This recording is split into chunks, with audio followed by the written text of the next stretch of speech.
checking the 10-yard markers there.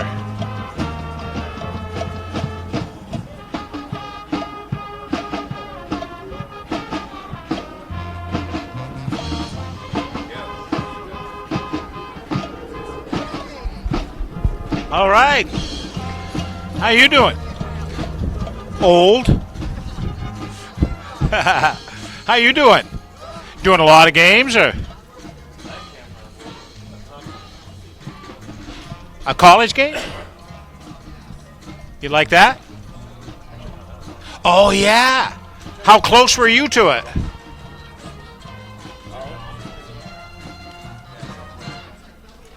It's time for Friday Night Football on Ticket TV. Friday Night Football is presented by First National Bank. Dream first because you can. And by Quirk Auto Group. It's your car. Find it at quirkauto.com. Friday Night Football is also brought to you by Well, no, they always Bangor fire Heat off a Pump, cannon in the corner. Coastal but they, Auto Parts, Truidge Orchards, I would have thought Bangor now, Frameworks, was it on? Do you Dean's remember? Was it Detailing, the first touchdown of the Sports day? Clips, and by Greenway Equipment Sales, Spotlight Cinemas, Because I would Trade have Winds thought Markets. if Friday Night somebody Football is saw it the also first brought to time, you by might, United Technology Center, Northeast Driving School, Seaboard Federal Credit Union, and Danforth's Down Home a lot of times Supermarket, when that happens, and Old Town everybody Rec. has to get rid of Friday it, Night you Football know. on Ticket TV is a production of Maine sports leader 92.9 The Ticket. Welcome to Tug White Field in Ellsworth, and welcome to Friday Night Football here on Ticket TV. Tonight's our first taste of 8-man football here in the state of Maine. What? So you just went with one short? Eagles. I'm Jim Churchill, joined by Dale Duff and Ernie Clark. And Duffer, we'll start with you. First of all, 8-man football. We get a good look at it tonight. Tell us what you know about it. Well, every coach that I've spoken with says the same thing. Once you see it, once you start watching a game, it's just like 11-man football. And the first thing I noticed here at Ellsworth is the narrower field. I mean, it just looks so much smaller. But I think the idea is you've only got 8 guys per side instead of 11. So I guess it all fits. I'm curious to see. And Ernie, there's a reason why we're playing it. And football, just talk about how we got here. Yeah, certainly. So over the last 8-10 years, the number of high school football players in Maine have declined pretty significantly for a lot of reasons. There's concerns about concussions, keeping some people away from games. And the fact of the matter is, Maine's the oldest state in the union, and we're running out of kids. Enrollments in about every public high school in the state of Maine has been steadily on the decline. And as a result, football is one of the sports that has suffered, and here we are with teams that are trying to preserve the football tradition in their community by going to 8-player football. And it's a long time for it to get here. 6-8 years, a lot of reticence at first, but finally kids moved around the state have agreed and are starting to play this year. And so far the reports are good because kids are getting to play football. Let's talk about the Hawks of Sacopee Valley. Duffer, 1-2 coming into this ball game here tonight. Coming off their first win, they scored a bunch of points last week against Old Orchard Beach. I think their best all-around player is their quarterback, Keegan Mason. He's a senior, can run the ball, can throw the ball, plays in the middle of their defense. I think he wears number 10. He'll be the guy to watch. And a big focus for the Ellsworth Eagles, their quarterback as well. Yeah, Connor Crawford, son of the head coach, Dwayne Crawford, is just a playmaker in so many ways with his arms, but primarily at this level, at least so far, with his legs in terms of running the football. It's also a key factor to their defense as well, and one of the keys for Ellsworth tonight, as Coach Crawford said earlier in the day, was pass defense. This is a game where a lot of points can be scored on big plays, and Ellsworth has been susceptible to the big plays, so that's going to be key for them tonight. One good thing for the Eagles, though, they have about as many players suited up tonight as they've had for any game all season. They've been dealing with injuries and illnesses early in the season. They don't have a lot of kids to begin with, starting out the team. So the fact that they've got a few extra subs tonight, hopefully for their sake, will pay some dividends. All right, it's the Hawks and Eagles on Friday Night Football. Friday Night Football presented by First National Bank. Dream first, eat because you can. This is the Sports Clips pregame show. Coming up next, we'll talk with the coaches. Be courageous. Be optimistic. Be involved. Our best days are ahead.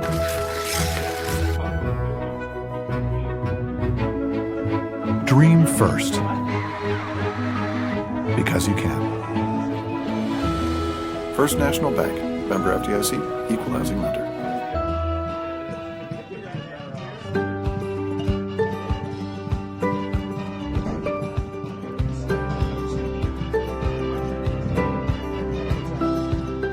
Come experience a real farming adventure at Drury Family Orchards.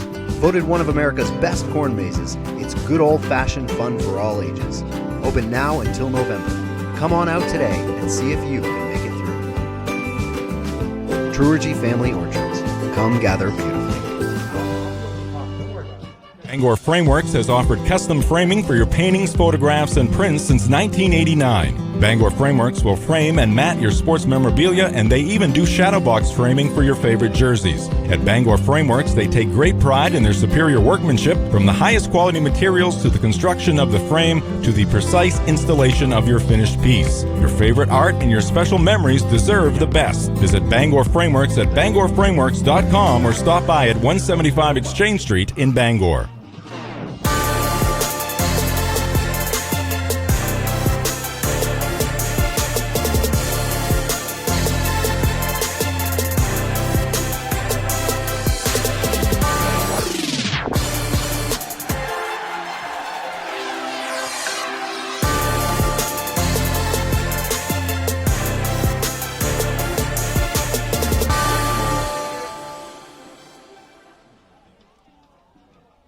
Spotlight Cinemas is the place for great entertainment and exceptional value. Spotlight Cinemas features low concession prices, 7 all-digital screens, and stadium-style seating. Spotlight Cinemas, 6 Stillwater Avenue in Orono, your hometown movie theater.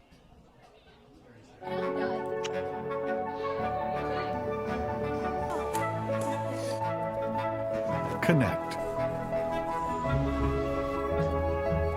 Inspire. Give. Share. Dream first, because you can. First National Bank, member FDIC, equal housing lender. Let me put it in 4.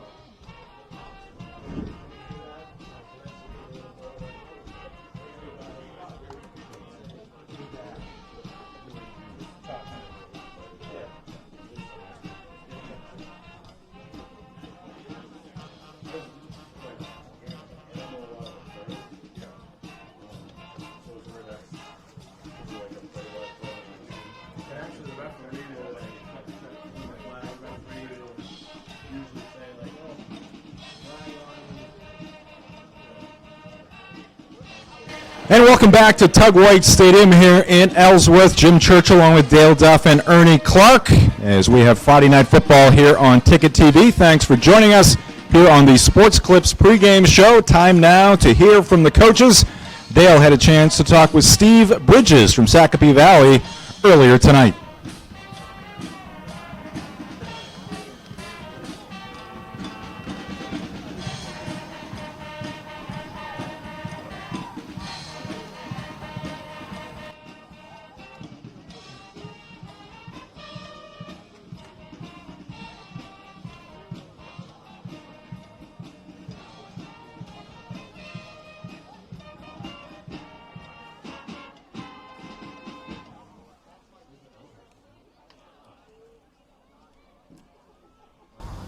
Coach, welcome to Ellsworth. Let me ask you first about the bus drive. How was it this far north?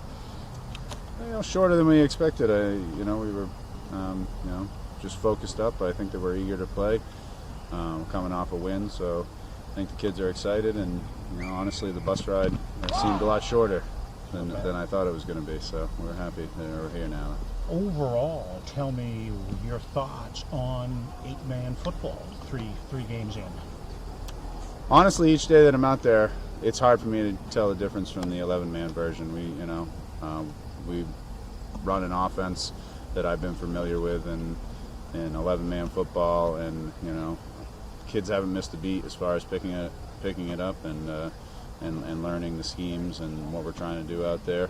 And when it comes down to it, blocking and tackling is what the game's all about, and there's nothing different about those things. So far, 8-man football for us is just like the 11-man version, and we're excited to play. Tell us about your Hawks team coming off a win, some key players to watch. We got a good group of seniors out there. Isaac Stocks, he's going to play tailback for us. Tegan Megason, he's our quarterback. We get some, young kids that get in the mix too. We got a lot of sophomores on this team who have been stepping up over the last, couple weeks. Making some plays for us and kind of being the key to our defense, really. We're excited to see those players out there today. And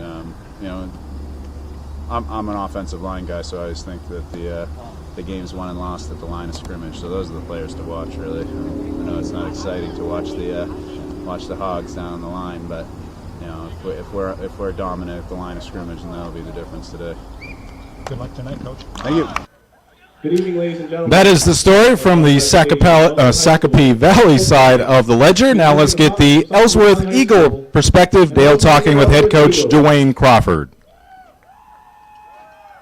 Coach, let's start. I asked Coach Bridges about 8-man football and what you've seen so far. It's 11-man football minus 3. You're going to see the same thing you see when we come out in 11-man football as you do at 8-man football. Just 3 of us guys. Blocking, tackling, power football. We'll spread it a little bit. Same thing that they do, so a little bit of everything. Tell us about your team and key players to watch. Well, tonight, this is the first game out of 4 that we've played that we've actually got all of our starters on the field, so I'm excited about that.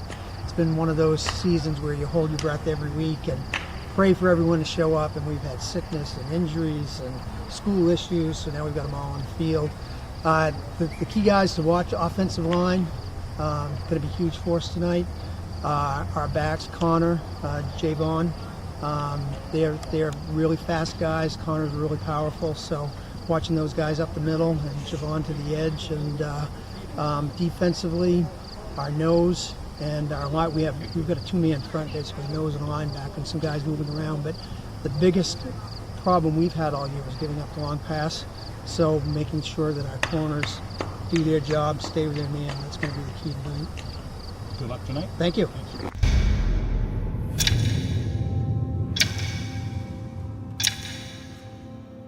The day begins in darkness.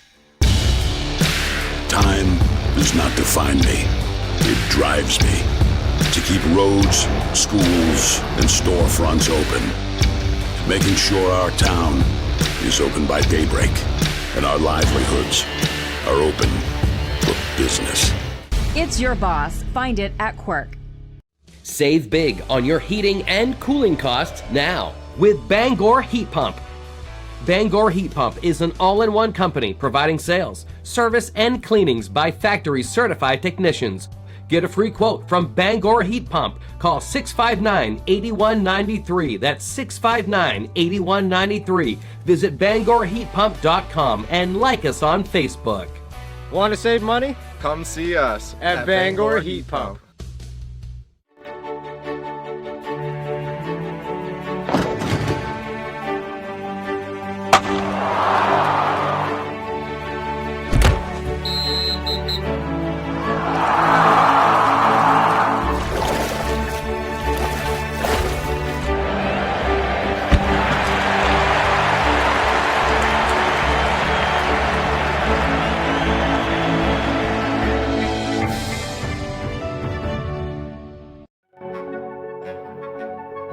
Be courageous. Be optimistic. Be involved. Our best days are ahead.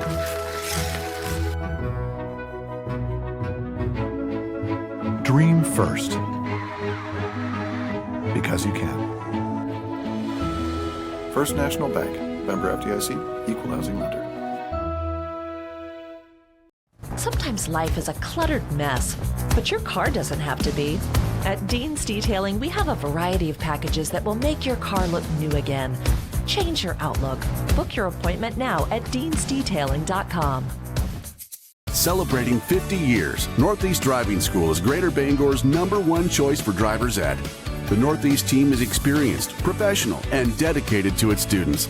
Sign up today for weekday or weekend courses at northeastdrivingschool.com. Welcome back to Tug White Fields. Here in the Sports Club's pregame show, Jim Churchill, Dale Duff, and Ernie Clark. And 8-man football for the first time here on Friday Night Football. Looking forward to this matchup between Sacopee Valley and Ellsworth. And we'll take a quick look at the current standings, Crabtree standings for the large schools. Yes, 10 schools playing around the state this year in the first year of 8-man football. 5 in the large school division, 5 in the small school division. Ellsworth playing in the large school division. Their first 3 games have come against fellow large school opponents. They haven't won yet, been competitive throughout their early schedule. Tonight is a crossover game against, the small school division in terms of Sacopee Valley of South Hiram. The Hawks coming off their first win of the year. And so they're with an 8-game schedule and obviously just 5 teams in each division. There's some crossover play, and this is the first of the season of that type for Coach Dwayne Crawford's club. All right, let's turn it over to our play-by-play announcer here tonight, Dale Duff. Take it away, Duffer. All right, thanks, guys. And the difference between large school division and small school is the enrollment mark of 350. 350 and below is the small school division. That's actually Booth Bay, Telstar, Trape Academy of Kittery, Old Orchard Beach, and Sacopee Valley. Sacopee Valley and Old Orchard Beach both 1 and 2. All right, the kick is away. It's a little squibber. They're trying to make it hop a little bit, but jumping on it, one of the upbacks for Ellsworth, and they're going to have great field position to get everything started here. In fact, they're going to be in Sacopee Valley territory here. They're going to spot it at about the 49-yard line. So Coach Dwayne Crawford and his Ellsworth Eagles are in pretty good business here. Jeremy Card, number 60, with the recovery of that onside kick, and as you mentioned, great starting field position for the Eagles. Will Johnson, the junior, number 12, is the quarterback, and he'll hand off to Connor Crawford, and he'll carry up the middle. And we'll get inside the 45-yard line. Looked like he slipped a little bit there. You can see right where the white hat is standing there. Field is in pretty good condition, but right around the midfield stripe. It's been chunked up just a little bit, but still a good gain on first down by Connor Crawford. So 8 players on offense, 8 players on defense. And the handoff this time will go up the gut to Jack Sandone, and he's very close to a first down marker inside the 40-yard line. Both these coaches said before the game that line play would be pivotal, and so far on the first 2 plays from scrimmage, good burst by the Ellsworth offensive front to produce a quick first down. That line for Ellsworth, Riley King is the center. Chris Cobb, Dylan Freeman are the guards. Then we'll tell you about the ends who can be tight ends as well. This is a keeper. It is by Connor Crawford, and he's gone on the near sideline. Touchdown. Just like that. By Connor Crawford. 38 yards on the carry. Crawford taking the snap from center. Simply rolls to his right. A couple of good blocks there. He got to the corner before anybody from Sacopee Valley could, and from there it's just a sprint down the sideline, and Connor Crawford into the end zone and a quick score for the Ellsworth Eagles. What do you think? Not the last touchdown we see tonight? Probably not. High-scoring games here in these. And now going to throw, and it's going to go incomplete on the 2-point conversion. Crawford tried to throw that one. Incomplete, so it'll be a 6-0 score here, and we're just a few seconds into the game. Yeah, 10:54, 106 into the game, 66 seconds. Scoring has not been the problem for Ellsworth so far this season. They're averaging 28.7 points a game, but they've given up 44. a number that's skewed a little bit by the 62 they gave up to Mount Ararat last Saturday afternoon, but still those statistics alone would suggest that it's going to be a high-scoring game, and certainly the fact that Ellsworth able to punch one in 66 seconds, even more evidence of that.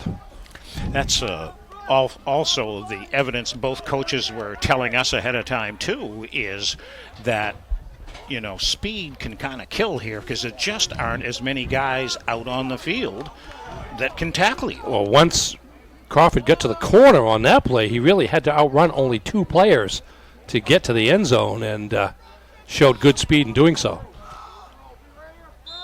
And think of this, too, as you look at that field from this angle here. It's a goodly distance narrower. Same 100 yards. Now the ball is loose, and it's down to the 30-yard line here, and it drew a crowd. I think the Hawks are going to get the possession. They are. And they'll get a chance for the first time here on offense. Yeah, Connor Bernard came up with that recovery on the kickoff. Kick. There's always been a lot of conversation as these coaches have gotten ready to field their teams as to how to handle the kickoffs because of the open space that you talk about. And you don't want to give a guy too much space because once he gets started, only so many players to beat. Sacopee Valley went with the traditional onside kick that Ellsworth recovered. That time, Ellsworth kicked it over the first line of Hawks and almost recovered it, but decent field position for Sacopee Valley. Start at about the 31, and a play-action pass. It is complete up to the 45-yard line, and they can't get him down until it's about the 48-yard line. The pass there goes to number 80. That's going to be Tristan Day. Yeah, he's a sophomore. Listed on the program as an offensive lineman, but certainly looks the part of a tight end there and dragged some tacklers for some extra yardage. Dwayne Crawford said pass defense has been one of the issues for the Eagles so far, and Sacopee Valley starts right out trying to take advantage of it.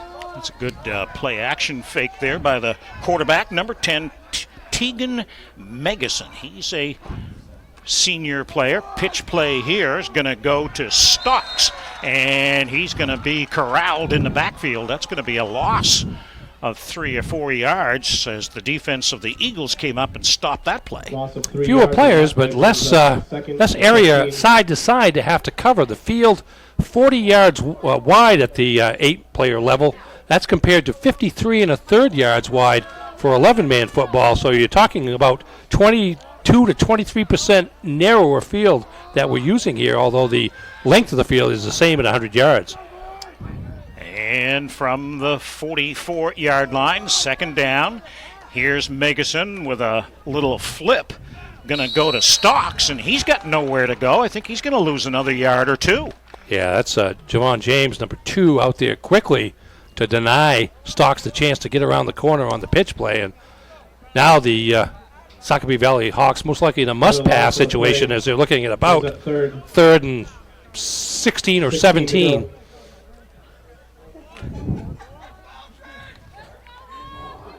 So one would think pass is in order here. Hunter Hodgson to the outside, to the near side here. Man goes in motion. That's going to be Hutton. And a little pass play going to be picked off by Crawford. And he's brought down by Stocks. If Stocks doesn't bring him down, I think he's got another 6 points. Yeah, the pass, little screen pass was attempted with Stocks, but he never really got around. And there's Crawford anticipating that the ball in the air way too long. Crawford able to make the interception in Ellsworth in great field position here the second time around. Leading 6-0. They've got the ball again in Sacopee Valley territory, and Johnson will hand off. Johnson will hand off to Crawford, and he'll just about get back to the line of scrimmage there.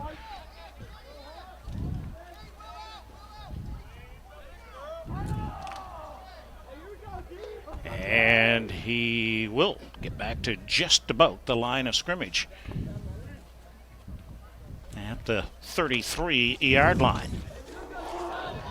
5 linemen The 2 on the end are eligible, and 3 skill position players, let's call it. Here's a direct snap, comes to Crawford, cuts his way up, flag goes down, and let's see if we've got a hold or something going on there. I would say we do. Yeah, it may be James who kind of asked the official for an explanation and didn't need much, and that call is going to go against Ellsworth. It's going to be a block in the back. You can see it right there to the bottom of your screen by James on number 17 of Sacopee Valley. So that was a fairly easy call, and it actually was after Crawford had gone by, so it really wasn't necessary, but it's going to set the Eagles back second and about 17. Yeah, I was going to say it's about 17, maybe even closer to 18 yards.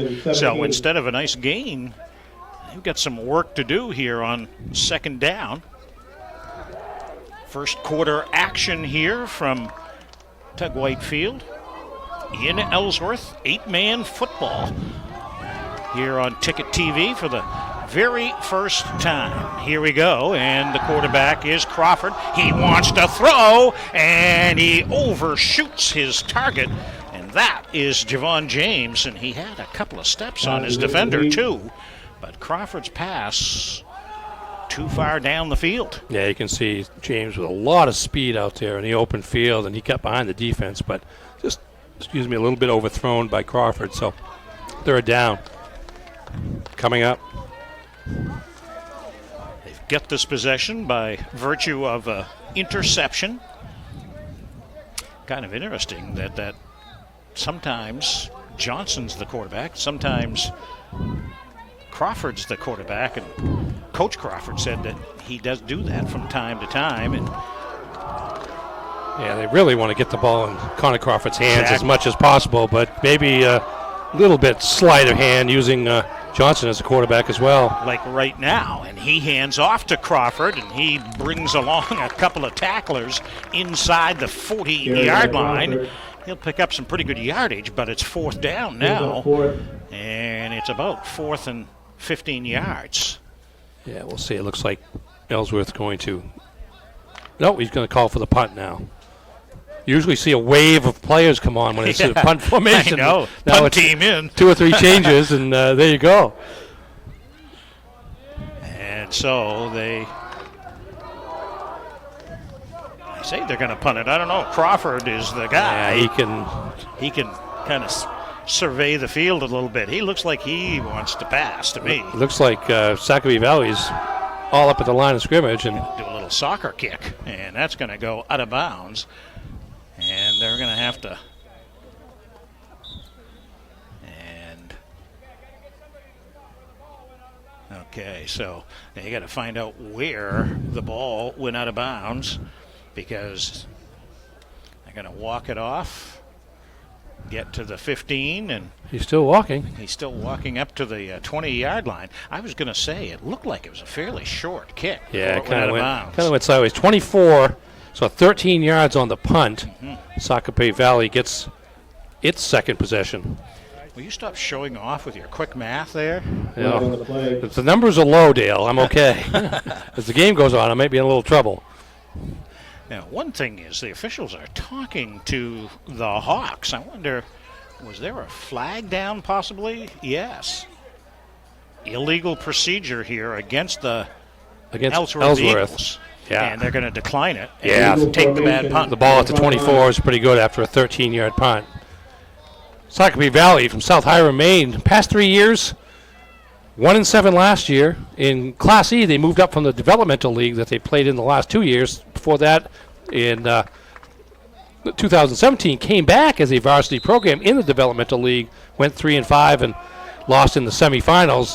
Didn't have a varsity team for a couple years, had a long losing streak. The Hawks have never played in a regional championship game. But they scored 42 points last week in a win over Old Orchard Beach, and that by far their biggest offensive output of the season to date. Yeah, by far. Handoff here is up the gut, and that's going to be carried by Stocks, the senior, and he'll get up over the 30-yard line. They'll spot it down at about the 32-yard line. The other thing about Sacopee Valley, the coach was telling us that their students for the school, they come from 3 different counties. Yeah, how many can say that? Yeah, really. Southwest corner of the state of Maine. Kids from York County, Cumberland County, and Oxford County. There is one school, by the way, that I can think of that can say that as well. I'll get to at the end of this play.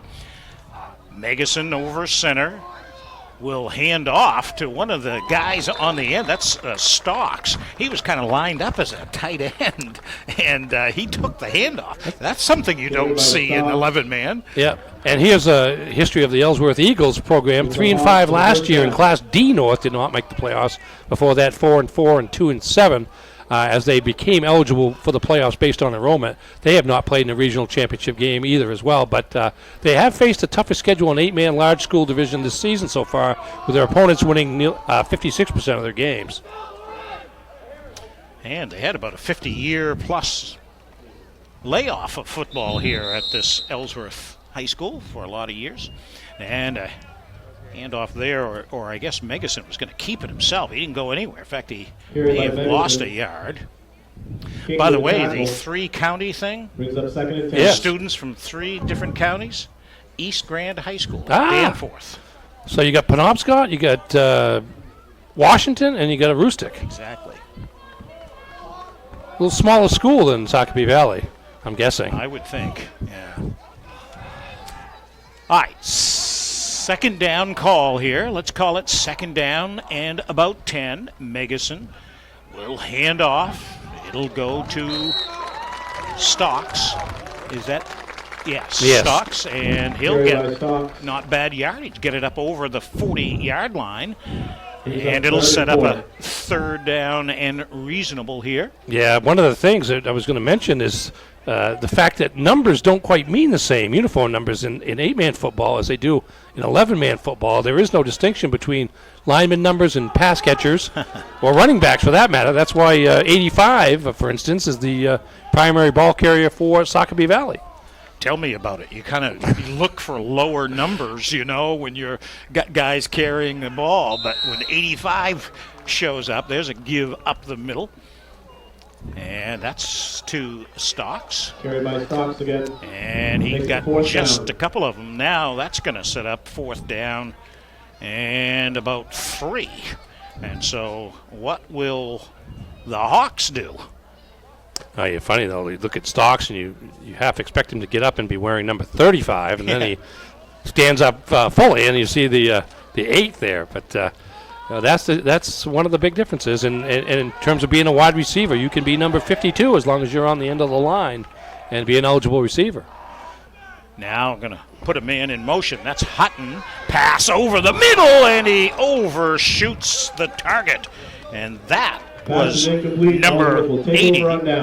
And that is going to be Adam Goff, who most of the time is listed as a guard, but he was on the end, and like a tight end, kind of like a Gronkowski, went over the middle, and Megason just overshot him. Yeah, pretty good size on the receiver there, and as you mentioned, pass just a little bit overthrown. It was behind the defensive back, but so far so good for the Ellsworth pass defense. So, leading 6-0, here come the Eagles. Good field position, and Connor Crawford drives it down inside the 40-yard line. That'll be a pickup of 4 or 5 yards on first down. Really get some good play by that offensive line so far for Ellsworth. Crawford, a very strong running back, strong-legged running back, not really being touched until he gets 2 or 3 yards beyond the line of scrimmage. King, Cobb, Freeman, Johnston, and Hughes is that line for Ellsworth. Handoff this time will go to Sandone, and he's going to get close to that first down marker before the forward progress is pushed back. They're going to spot that ball inside the 45-yard line, inside the 35-yard line, setting up a third down and short play here for the Eagles. This is the healthiest Ellsworth's been all season. Started with a lineup of about 16 players and really haven't had all 16 of them for any game so far, but tonight, a little bit of depth they hope will mean a lot as this game goes on. Well, Coach Crawford said that was part of the reason they got pounded there down at Mount Ara. They were all sick, he said, including me. And earlier in the week, he said, I'm not over it yet. They just had a bunch of illness go through the team. Here's Crawford. He's got a first down and more. I'll tell you what, just in the last year, we were down last year, right, for an MA game, Ellsworth MA LTC game. And Connor Crawford looks like he's doubled in size. Yeah, he really in a is. Year. He's really, really stocky, and it's part of the growing up process, and he uses that leg strength to great advantage. He's piled up some serious yardage here so far this season, as the Eagles have averaged over 28 points a game, and now it looks like we're going to have a Ellsworth timeout. They will take the timeout with 2:20 to play in the game. And we are going to hold it right here for the timeout. It'll be a first down call for Coach Crawford, Dwayne Crawford and company when we come out of the timeout. So there are 10 teams playing high school varsity 8-man football in the state of Maine. There's also a 5-team league of schools that aren't playing at the varsity level, spread all over the place. We think Sacopee Valley's taking a trip, but the Valley Mustangs from Madawaska, the Aroostook Huskies from Presque Isle, the Damascotta Eagles, the Berlin, New Hampshire has a team in this league, and South China Subway has another team. These are teams that have had, these are programs that have been around for a while. Matter of fact, they preceded this 8-man football. The Holton high school team, the 11-man Holton high school team, virtually came from that, what used to be called the Aroostook Football League, and it's going to be interesting over the next few years. Of course, those teams are not sanctioned MPA teams now or yet, but it's going to be interesting to see how this brand of football grows. Well, there are going to be additions, I think, starting next year. No doubt about that. All right, out of the timeout, pitch play goes to James, and he gets to the corner, and then he's going to be brought back. He will not go down, though, as he's third effort, and he stays at it. Javon James, a senior, and for all that work, it's about 1.5 yard gain. A little bit of a dangerous play there. The longer you stand up and fight for that extra yard, defenders are grabbing not only for you but for the ball, but James able to hold on and pick up a hard-earned couple of yards. I will say, though, as you go from play to play, you don't think about 8 versus 11. Once you start watching the game, it's just football. All right, up under center is Crawford. He's going to roll to the right, got running room, cuts it back inside, and he is gone. Now, there is a flag down, so hang on. There is a flag on the play. In the backfield.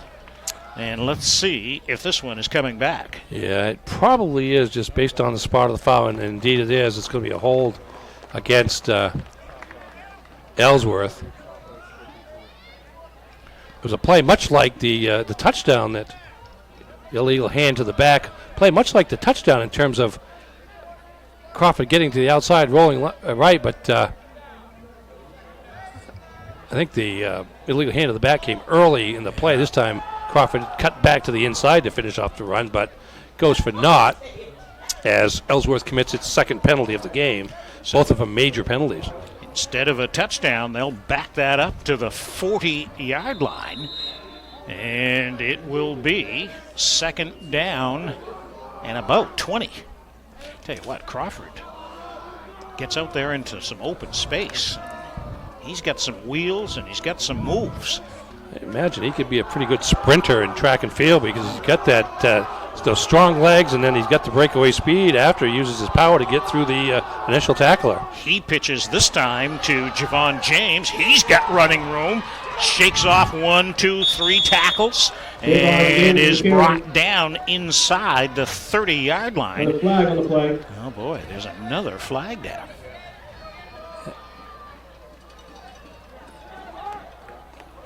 Now they're talking with Ellsworth this time, so the flag is in the backfield, the offensive backfield.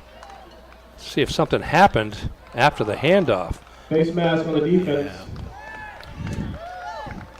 You know what? They moved it 5 yards, I think, on the 5-yard face mask. Does that make sense? Yes.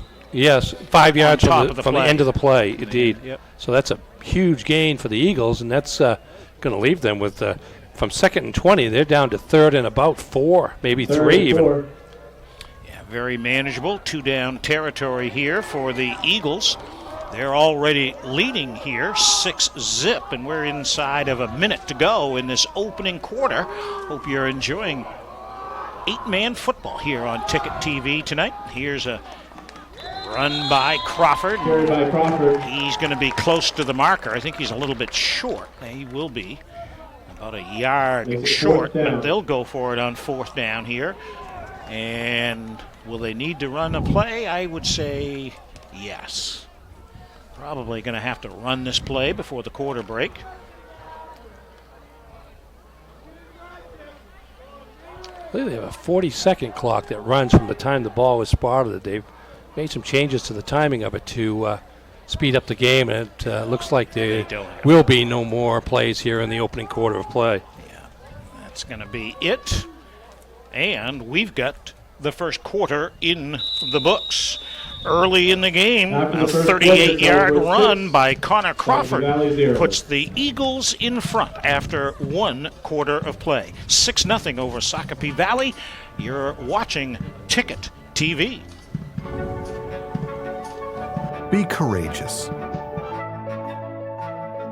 Be optimistic. Be involved. Our best days are ahead.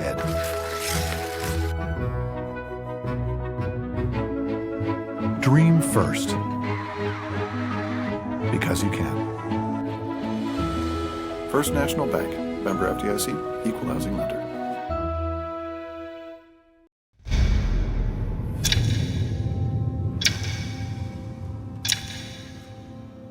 The day begins in darkness.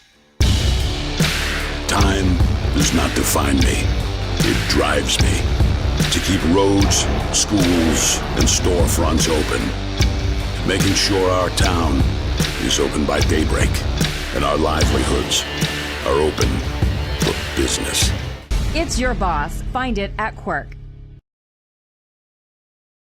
All right, back here at Tug White Field in Ellsworth. The second quarter gets underway, and Ellsworth will give now to Connor Crawford. He gets a first down, and the Eagles are in business here as they get a fresh set of downs. First down. And they'll spot that ball. I think it's at the 20, is it not? Or no? It's going to be inside the 20 at about the 17. Yeah. Gain of 3 on that 4th and 1 play. And the Eagles, it's Crawford up under center. Going to keep it himself. Gets the corner, cuts back inside, and gets down close to the 10-yard line or so there. Watch this move here by Crawford. Look how quickly he gets to the outside. You see a good lead block coming up by number 50, Riley King, right there on the outside. Crawford cuts back in behind that block to pick up an extra 5 yards, and it's going to be a first down inside the 10 at about the 7. Give him 10 yards on that gain. And a fresh set of downs here from 7 yards out. Can they make it a 2-score game? Splits in the backfield. The pitch play goes to Jones, and he can't quite get to the corner. Probably roped out of bounds at about the 5. That's one of those situations where the narrow field hurts because there isn't enough room for James to use his speed to get to the outside to get around the corner. That was less space that the defense had to account for. And we've got a stoppage in play here. Might be an equipment situation with one of the linemen for Sacopee Valley. Looks like a chin strap or something. They're all set and ready to go. So now 2nd down and goal to go. And this time handoff Crawford, and he carries tacklers inside the 5-yard line. Gain of about 4 brings up third down. Looks like they're about 3 yards away. It's kind of tough to see from our angle up here. Would you say 2 yards? I think they're even closer. I would say they're maybe 2 yards. Third down, so it's 2-down territory here for the Eagles. And it's Johnson handing off, and getting in is Connor Crawford. Inside handoff here, Johnson to Crawford. And Crawford's got his second touchdown of the night. Actually defended pretty well by Sacopee Valley. Somebody was right on his legs there, like number 5. Yeah. That's Declan Hutton. He was right there, but just too much power, leg strength by Crawford enabled him to get into the end zone, this time from 2 yards out for his second touchdown of the game. And they'll go for 2. And Crawford will be in shotgun formation. And he's going to carry it. Can he get to the corner? He barrels his way in, and he's in for the 2 points. My heavens, what a collision there. Huh? That was 1-on-3, and the 1-1. Watch this. No secret as to what's coming. Connor Crawford right. Here comes the defense. There's 3 Hawks right there. 2 of them took a serious hit as Crawford went over the top to get into the end zone, and the Eagles extend their lead now to 14-0 with 10:07 left before halftime.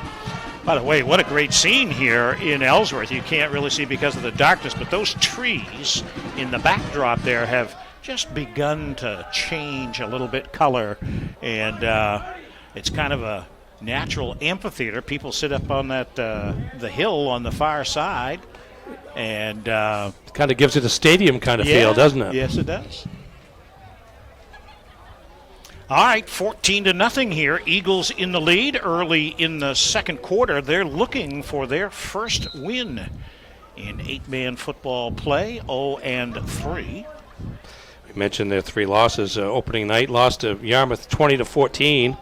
Lost their second game to Great New Gloucester 50-44. First 2 losses, both by just 6 points in situations where they had a chance to win coming down the stretch of both those games. And then last Saturday afternoon, they were undermanned health-wise, and Mount Ararat, perhaps the biggest school playing 8-man football, just too much for them, and scored 62 points, final 62-22. I'm just surprised at Mount Ararat. I remember just a handful of years ago, the ball is popped up, and Crawford's going to come get it himself. Did he get on it in time? He's the guy that popped it up in the air, and no sign yet, except for one Sacopee Valley with a little wishful thinking, perhaps. But boy, what are the chances you're the guy that kicks it and you recover? Well, you're the first one who knows where it's going. Yeah. And they go for those short kicks a lot because you get a chance. And it's a simultaneous possession, I think, is what I heard Ralph Dameron say, which I believe. Well, we'll see. What are they going to say here? They're going to say that 81 of Sacopee Valley on the.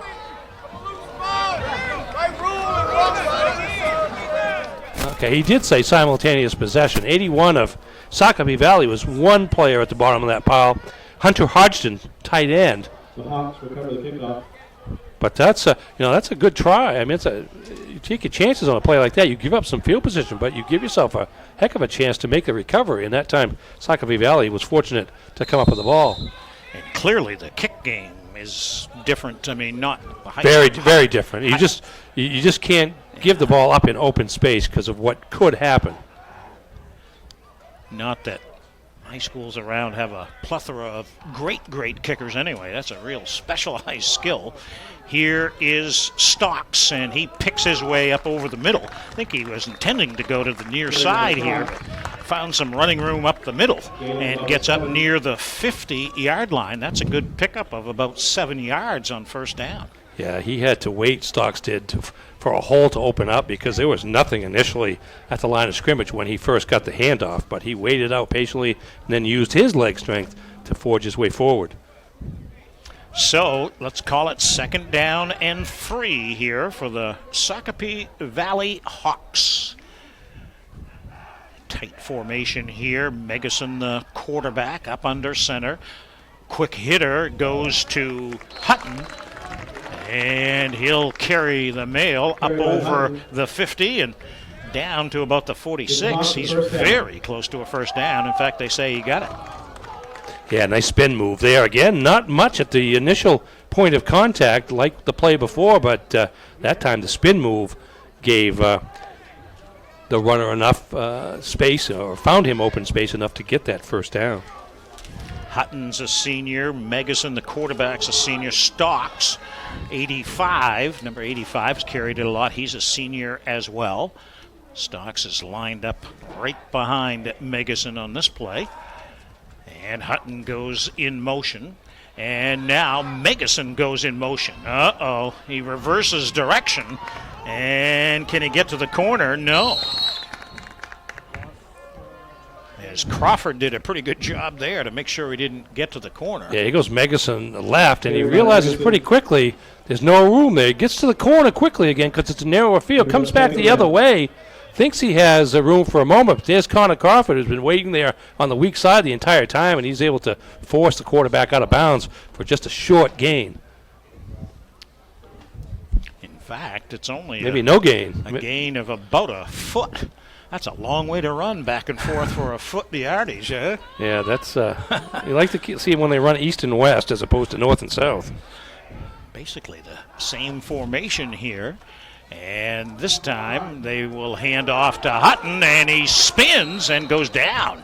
He tried to spin to kind of take a different angle, and when he did, he went down. He would have had probably a first down and a lot more if he doesn't go down. He did. I mean, the field's in good shape. You just start to wonder at this time of night, the dew starts to become a little bit of a factor, and if you're not used to running on it, it may play a role. But that's going to go for a gain of 5, and it's third down in a manageable distance for the Hawks. Yeah, definitely kind of a heavy dew on our window as we look out the press box. Either that or it's the hot air coming from your microphone. My microphone. Third down. Call it third down and 5 here for Sacopee Valley. And now whistles and a timeout taken here by Coach Bridges of Sacopee Valley. He's going to take a timeout, and we will too. Our score, Ellsworth leading Sacopee Valley 14-0 in the second quarter. This is Friday Night Football on Ticket TV.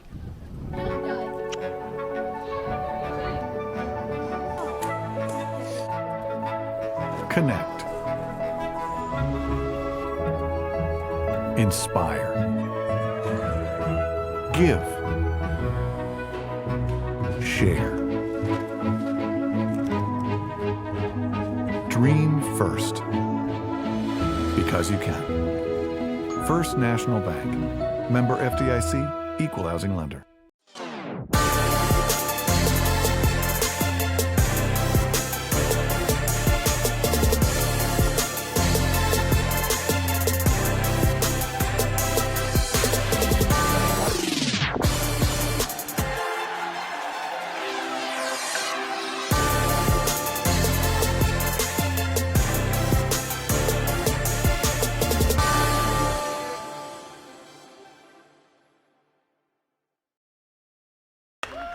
Hi, back here in Ellsworth, quarterback Tegan Megason will keep it himself, and he'll go up the gut and get a first down.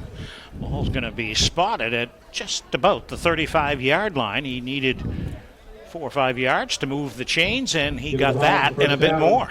Yeah, pretty good show of strength there by the Sacopee Valley offensive front. That was just a quarterback sneak on 3rd and 4. Picked up 6 with a first down comfortably. Mitch Thurlow, Maynard, Day, Tristan Day along that line, along with Hodgson and Mishu. And now here's the give to Stocks, and he spins and turns and gets some pretty good yardage on first down to the 30-yard line, and that'll be a gain of about 5.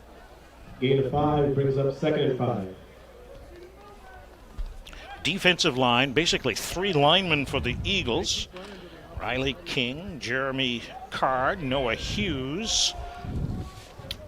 Dylan Freeman is kind of listed as the linebacker, and then James and Crawford and Johnson and Sandone are kind of safeties / cornerbacks / sometimes linebackers. Here's Stocks up the middle, and he's roped and brought down. Good tackle there in the middle. The first guy on it was number 34. That's Noah Harris, a junior. And help came along and helped bring Stocks down. No gain on the play. Yeah, it came up blitzing on that one. They brought in their linebackers, and you mentioned Noah Hughes, one of the first ones to get there, and that's a good effort on second down. No gain at all there, so now 3rd and 5. Megason calling out the signals. Will fake one handoff. Will give it to Hutton. And he's going to carry inside the 30-yard line. And that'll be a short gain, setting up a 4th down call. Yeah, counterplay there, and as Hutton got to the corner on the right side of the field, slipped a bit, and that was all that Connor Crawford needed to make the stop. So 4th down here for the Hawks of Sacopee Valley. They need 4 yards to keep possession here. And let's see what happens. Megason trying to draw the defense offside, but they do not move. Handoff, and it's fumbled, and Megason will fall on it. Tell you what, the defense was right in on the handoff. Yeah, that was Hughes again, number 34, along with Riley King, the middle of those linebacking core. Here you go. There's Megason with the handoff to Stocks. He barely got the handoff before those 2 Eagles in on top of him, and that's going to be a change of possession. That's a big defensive play by the middle of the Ellsworth defense. By the way, Hughes and King, the names you mentioned there, breaking in and making the tackle, both juniors for this Ellsworth Eagles team.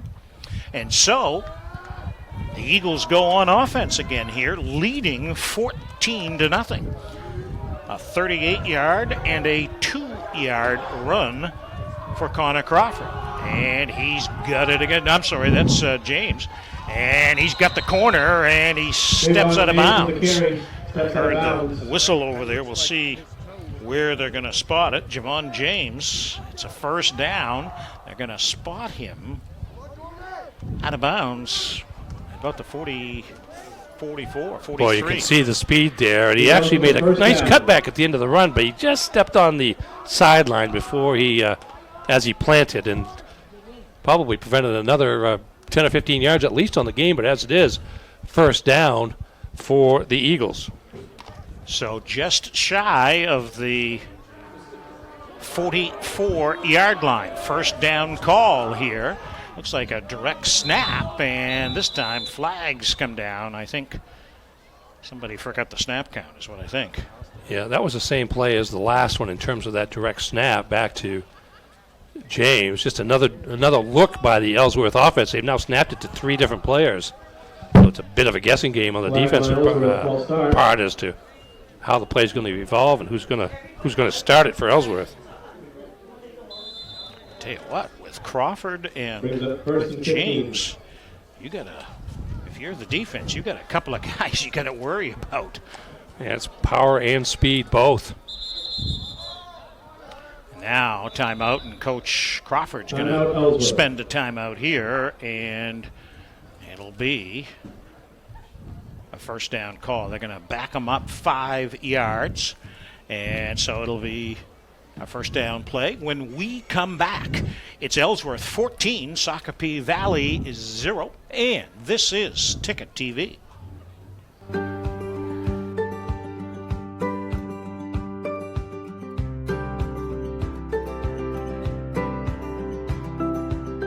Come experience a real farming adventure at Truergy Family Orchards. Voted one of America's best corn mazes, it's good old-fashioned fun for all ages. Open now until November. Come on out today and see if you can make it through. Truergy Family Orchards. Come gather beautifully.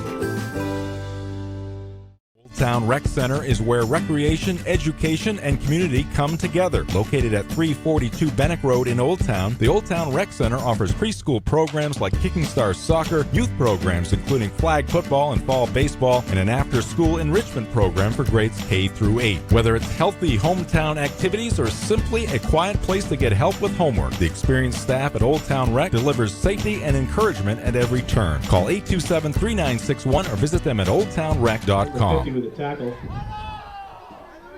Back in Ellsworth here, out of the timeout. First down play by Crawford doesn't go for any gain. Back to the line of scrimmage, which is about the 39. So it's second down and about 15 for the Eagles.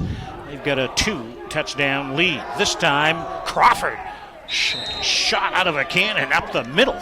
He'll get up to the 45-yard line. That'll be a nice pickup for him, and we'll set up a third down here and about 9 yards to go for the Eagles. Gets that head start when he's playing the tailback position. Quick handoff. He's already built up a head of steam. Pick up that 5 yards.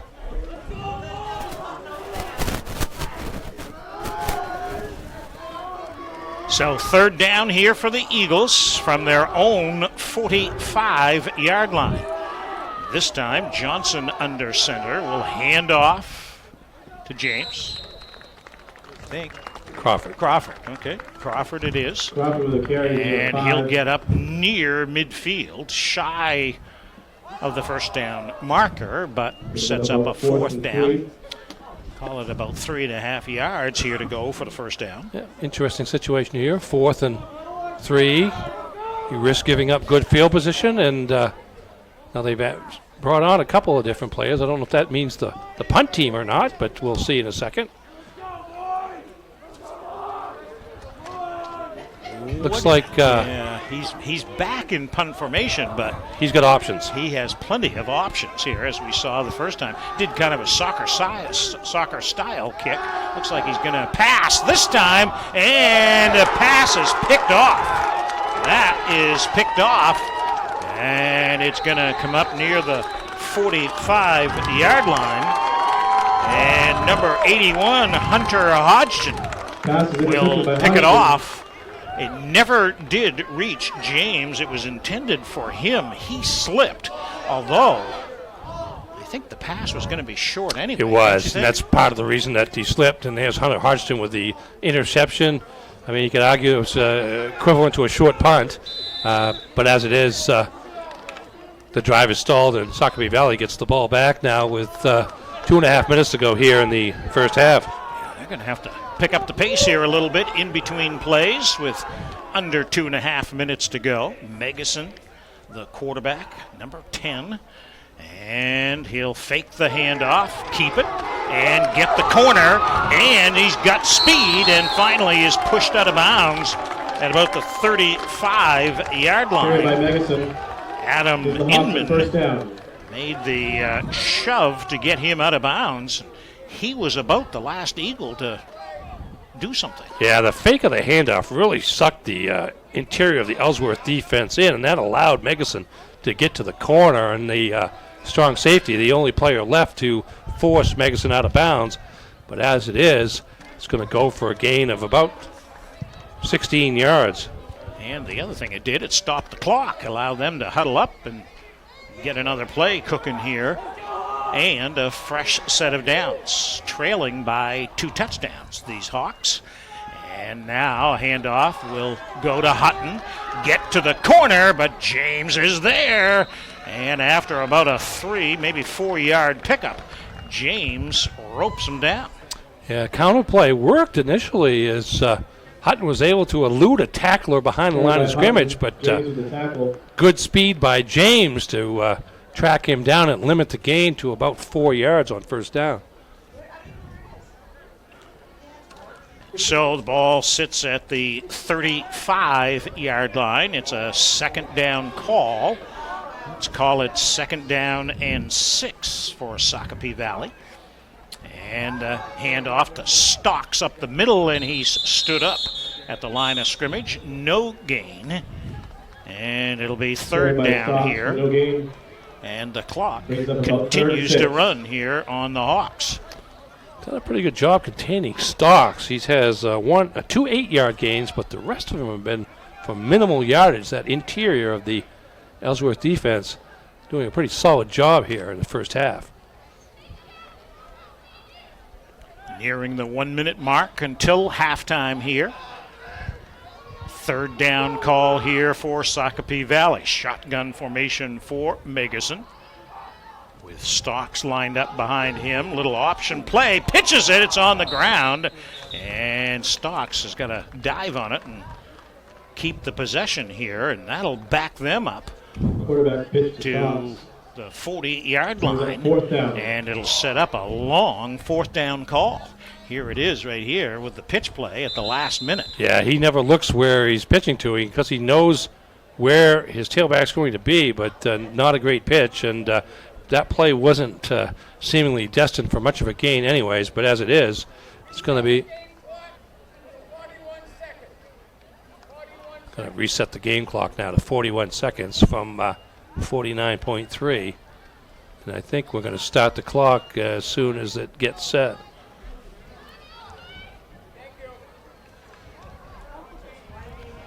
So, 41 seconds to go in the first half. They wind the clock, and now it's a fourth down play here for Sacopee Valley.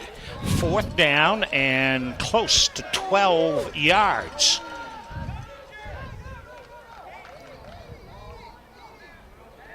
And it looks like Sacopee is going to use as much of the 40 seconds as possible. Now they will take a timeout, and we'll talk things over. They may think that they're down to one-play territory. They don't want to give the ball back if they don't have to here on a fourth down call.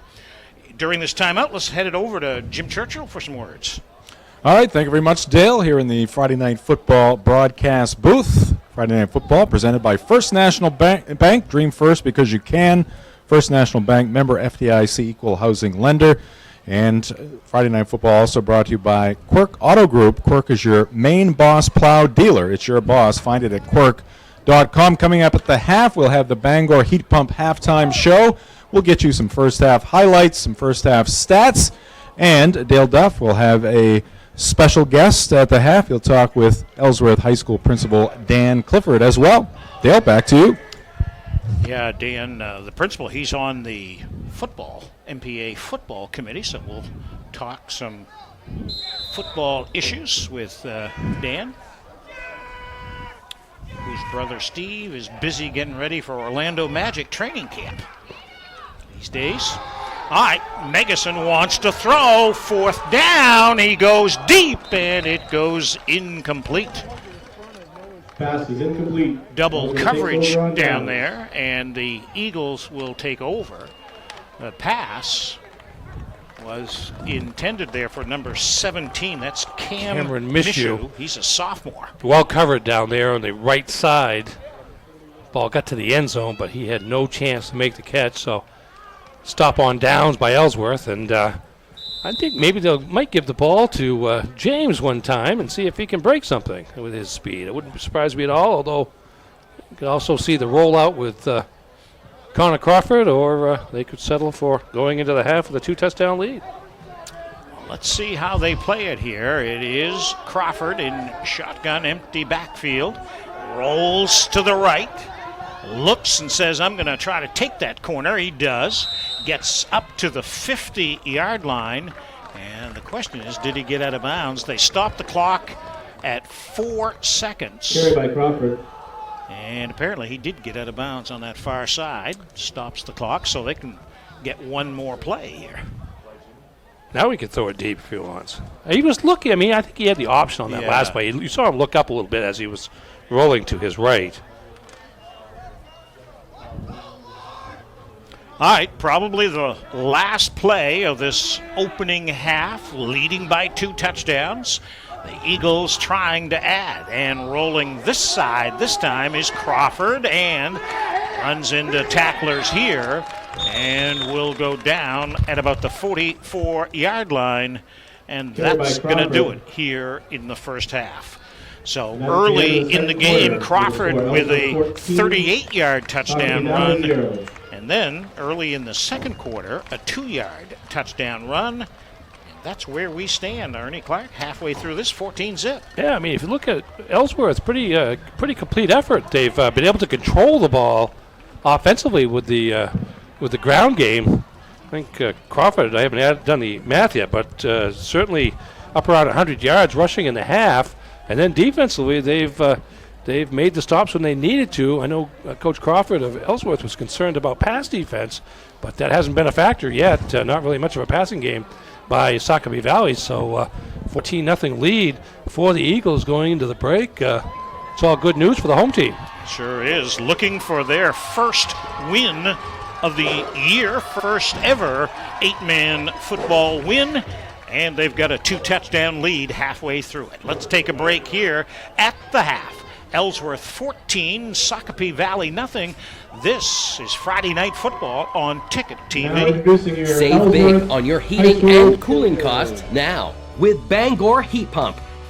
Bangor Heat Pump is an all-in-one company providing sales, service, and cleanings by factory certified technicians. Get a free quote from Bangor Heat Pump. Call 659-8193. That's 659-8193. Visit BangorHeatPump.com and like us on Facebook. Want to save money? Come see us at Bangor Heat Pump.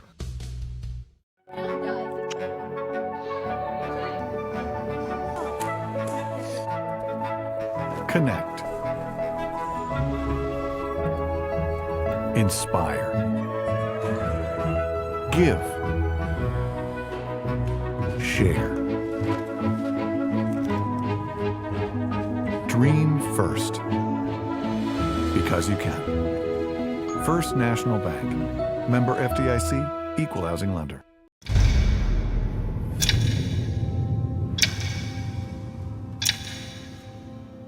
The day begins in darkness. Time does not define me. It drives me to keep roads, schools, and storefronts open, making sure our town is open by daybreak and our livelihoods are open for business. It's your boss. Find it at Quirk.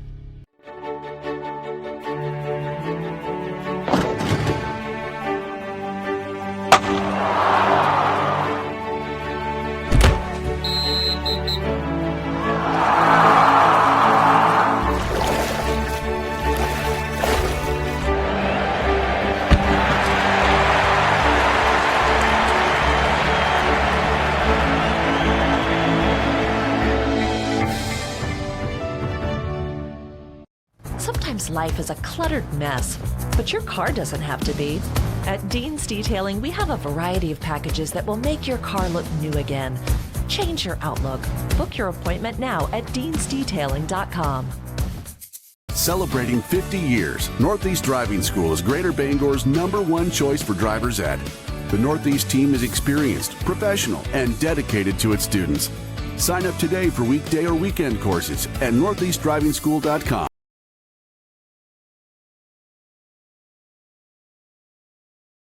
Churchill along with Ernie Clark and Dale Duff. We're going to send it down to the fields here in the next segment for an interview on the field. Dale Duff down on the field with Ellsworth principal Dan Clifford. But right now we're going to take a look at some of the first half highlights on the Bangor Heat Pump halftime show. And Ernie, the Ellsworth Eagles getting out early in this one. Yeah, Connor Crawford, the quarterback, combination of speed and power. You see the speed getting around the corner. Good downfield block by Riley King, number 50, in the center of the field, and then it's just a foot race to the end zone. 38 yards by Crawford, and 66 seconds into the game, the Eagles have a 6-0 lead. Now here is Megason, the quarterback for Sacopee Valley, trying to throw a screen pass. Little loft on that screen pass enabled Crawford to react to the play and make the interception. And now here is Ellsworth in scoring territory. And the handoff off right tackle to Connor Crawford. Defense was there for Sacopee Valley, but Crawford just too strong. Gets into the end zone from 2 yards out and the lead now grows to 14-0. And here's Crawford at the end of the half, just trying to make a big play, and intercepted by Hunter Hodgson of Sacopee Valley to essentially end the half. No run back to speak of there, but there you go with the halftime score. The Ellsworth Eagles 14, the Sacopee Valley Hawks 0. Halftime show brought to you by Bangor Heat Pump. Now is the time to contact Bangor Heat Pump for your heating and cooling needs. Call the Heat Pump guys at 659-8193 or visit them at bangorheatpump.com. And as usual, we like to honor a student from the home school and at Ellsworth High School here tonight. We're going to put our student spotlight on one of the Ellsworth High School students. And the student in the spotlight tonight is Trinity Montagnier from Ellsworth High School. Very excited to honor Trinity as our student in the spotlight this week. Trinity, the daughter of Cody and Taylor. She's an exceptional student, multi-talented, student council member of the National Honor Society. She has participated on the varsity basketball team since she was a freshman and was named to the Big East first team in her sophomore and junior season. Also participates in softball, cross country, and was a member of the 2018 Class B state championship team. Trinity has also spent numerous hours volunteering at different youth sporting events and has represented Ellsworth High School at the PVC Student Summit. She's a member of this year's Friends of Rachel Club. Ellsworth High School, very proud to have Trinity represent Ellsworth in our student spotlight. All right, we're going to go down to the field here very shortly. I also want to remind you that Friday Night Football is brought to you by Coastal Auto Parts, owners of your locally owned Napa Auto Parts store. All right, we'll take a time out here in the Bangor Heat Pump halftime show. When we come back, Dale Duff will be joined by Dan Clifford. This is Friday Night Football on Ticket TV.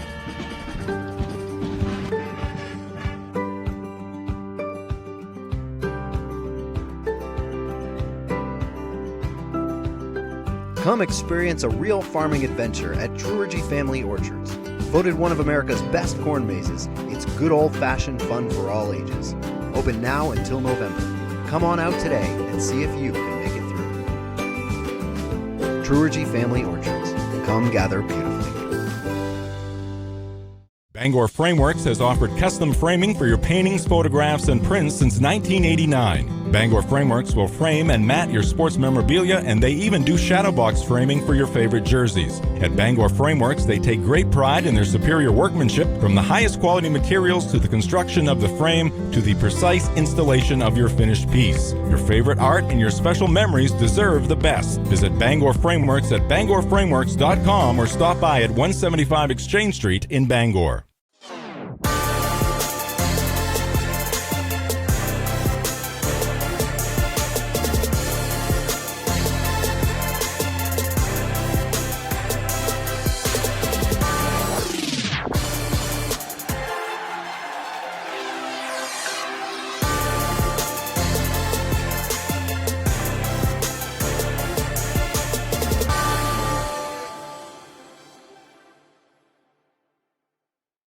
Save big on your heating and cooling costs now with Bangor Heat Pump.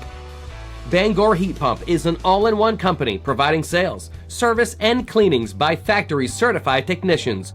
Get a free quote from Bangor Heat Pump. Call 659-8193. That's 659-8193. Visit BangorHeatPump.com and like us on Facebook.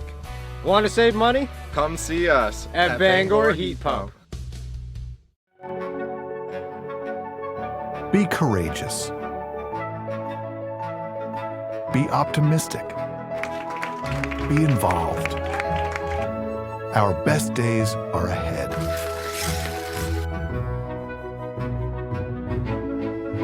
Dream first,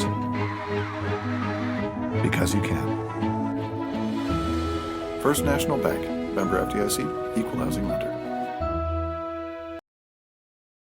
And welcome back to the Bangor Heat Pump halftime show. 14-0, Ellsworth on top in this one against Sacopee Valley. And let's take it down on the turf. Dale Duff standing by with a special guest. Hi, back here at Tug White Stadium in Ellsworth. The Ellsworth principal is Dan Clifford, also a member of the MPA football committee, so we thought we'd talk a little 8-man and all. Sure. These have been interesting times for football committee members, Dan, huh? Yeah, it really has. Last year, we're looking at numbers at a lot of different schools, even Class A schools, and kind of wondering where they would fall, this year.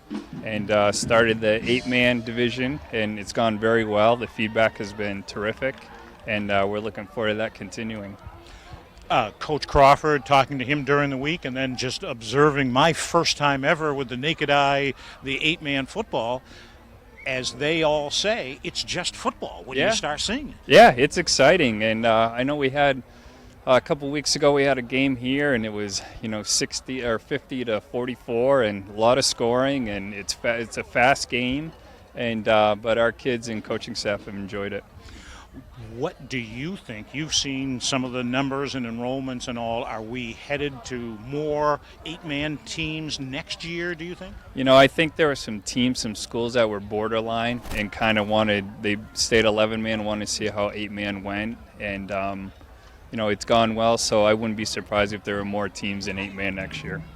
But you were telling me off air here at Ellsworth, just as you get 8-man rolling, you've got some terrific numbers in classes coming up here in the lower levels, right? Yeah, those are decisions we'll have to make in the future. But yeah, we do have good numbers at the middle school right now.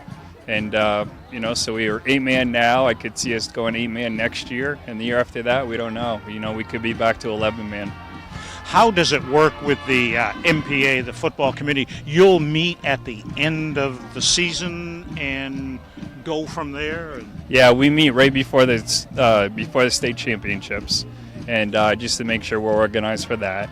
And then we meet after the season and, start looking at next year. Surely there will be enough input on 8-man football, and you're probably going to want schools to kind of make a decision at some point, right? Yeah, the earlier the better, for sure, for scheduling purposes for all the conferences. Yeah, the earlier we know, the better for them. Finally, everything going well at Ellsworth? Yeah, we're off to a great start. Enrollment is going up, and that's a great thing. And, we're excited to start the year. Yep. Should also mention, too, I always like to get a plug in for our brother Steve. How's he doing with Orlando Magic here so far? Yeah, he's doing great. October 1st they start, and I know he's looking forward to it. And he's got some guy named Fultz, Markel Fultz now. Yeah, and his health is good, and his mind is good, and I know he's starting with the team, and so they're excited about him. Thanks very much for taking the time to join us. Of course. Thanks for being here. Dan Clifford, principal of Ellsworth High School. This is Ticket TV. Jim, I'll throw it back to you. All right. Thank you very much, Dale, as the Bangor Heat Pump halftime show is winding down. And we want to remind you that Ticket TV and Friday Night Football brought to you by Truigy Orchards in Levant. The pumpkins are ready at Truigy Orchards, Ernie. And Truigy Orchards has been voted one of the top corn mazes in the country by USA Today. For fantastic family fun, visit Truigy Orchards at 3876 Union Street in Levant or at TruigyOrchards.com. We'll take our final break here in the halftime report. Back with second half action next. This is Friday Night Football on Ticket TV. Save big on your heating and cooling costs now with Bangor Heat Pump. Bangor Heat Pump is an all-in-one company providing sales, service, and cleanings by factory certified technicians. Get a free quote from Bangor Heat Pump. Call 659-8193. That's 659-8193. Visit BangorHeatPump.com and like us on Facebook. Want to save money? Come see us at Bangor Heat Pump.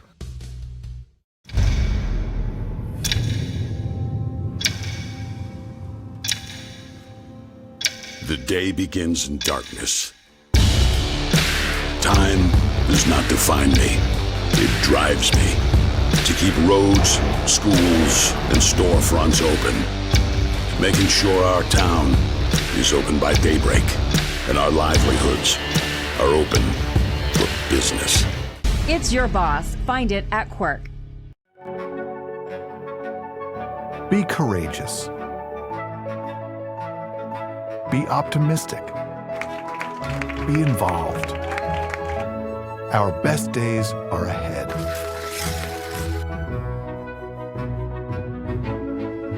Dream first. Because you can. First National Bank. Member FDIC. Equal housing lender. Welcome back to the Friday Night Football broadcast booth. Jim Churchill with you. We're going to have second half action in just a moment.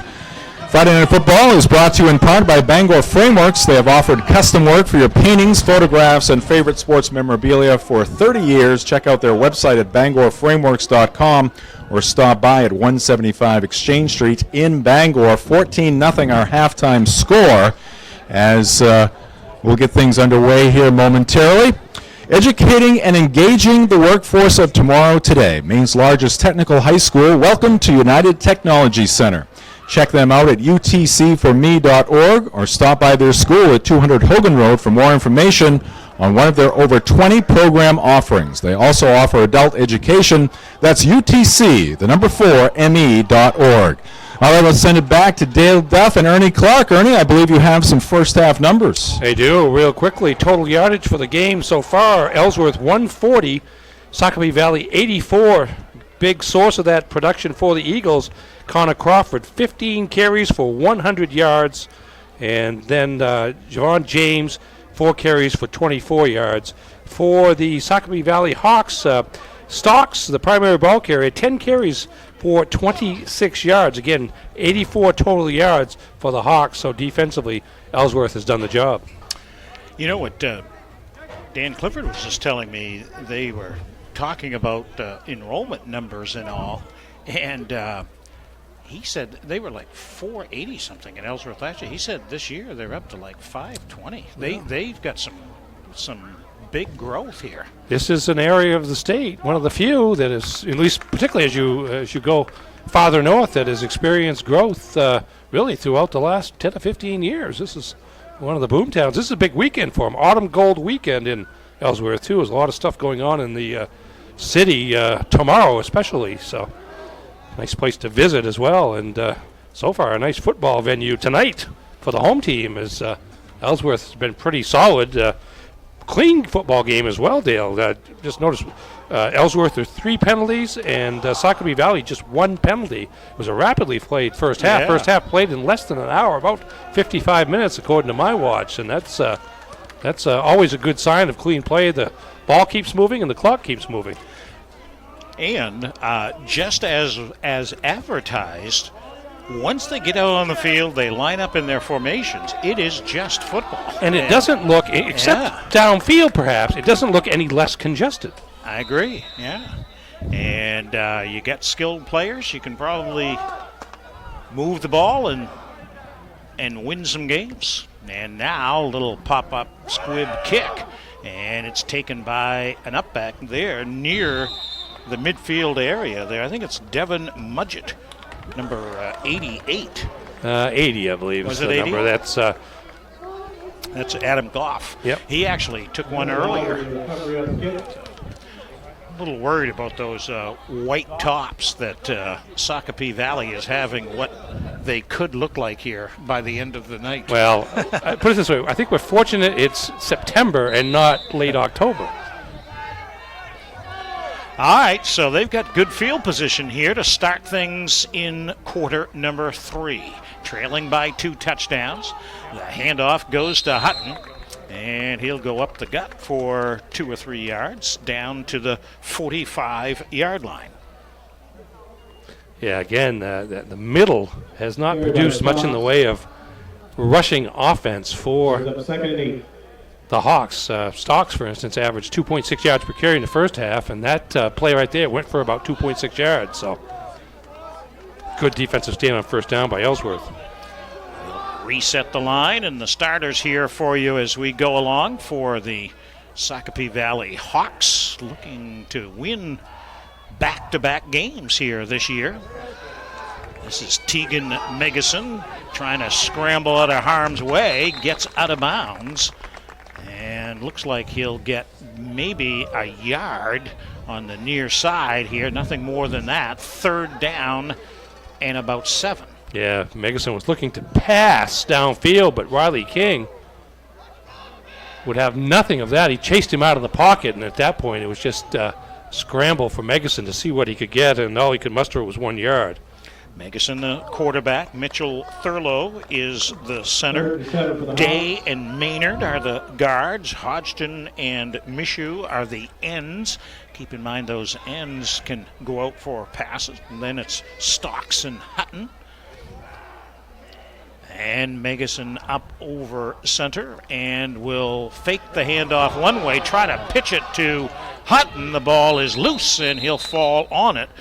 But he'll fall on it all the way back to about the 43-yard line. Yeah, huge loss there. Again, the inside handoff was faked to Stocks, and then a pitch back to Hutton, trying to get to the outside, and Hutton couldn't make the catch and wound up losing a bunch of yards. Here's the replay coming up.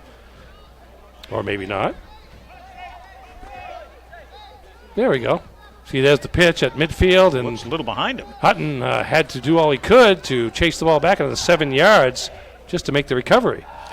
So they'll have to punt this one away. Megason is the punter. That's a pretty good boot.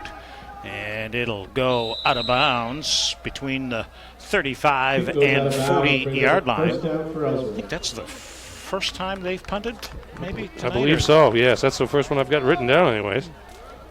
So the Eagles, with a lead of 14-0, go to work on offense for the first time here in the second half. And they will bring out Will Johnson, the quarterback. Riley King is the center. Cobb and Freeman are the guards. Hughes and Johnston oftentimes are the ends. And then Crawford, Sandone, and James.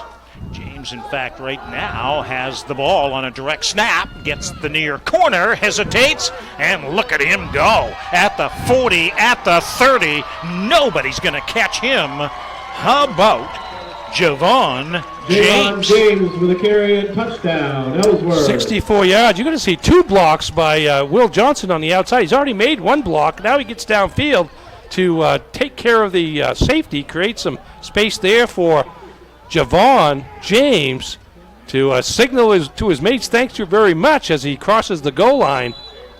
Touchdown, first play from scrimmage here in the second half for the Ellsworth Eagles, and it's now a 3-touchdown lead as they attempt the extra point. Did you say that was 60? Javon. Going to put the emphasis on the first syllable.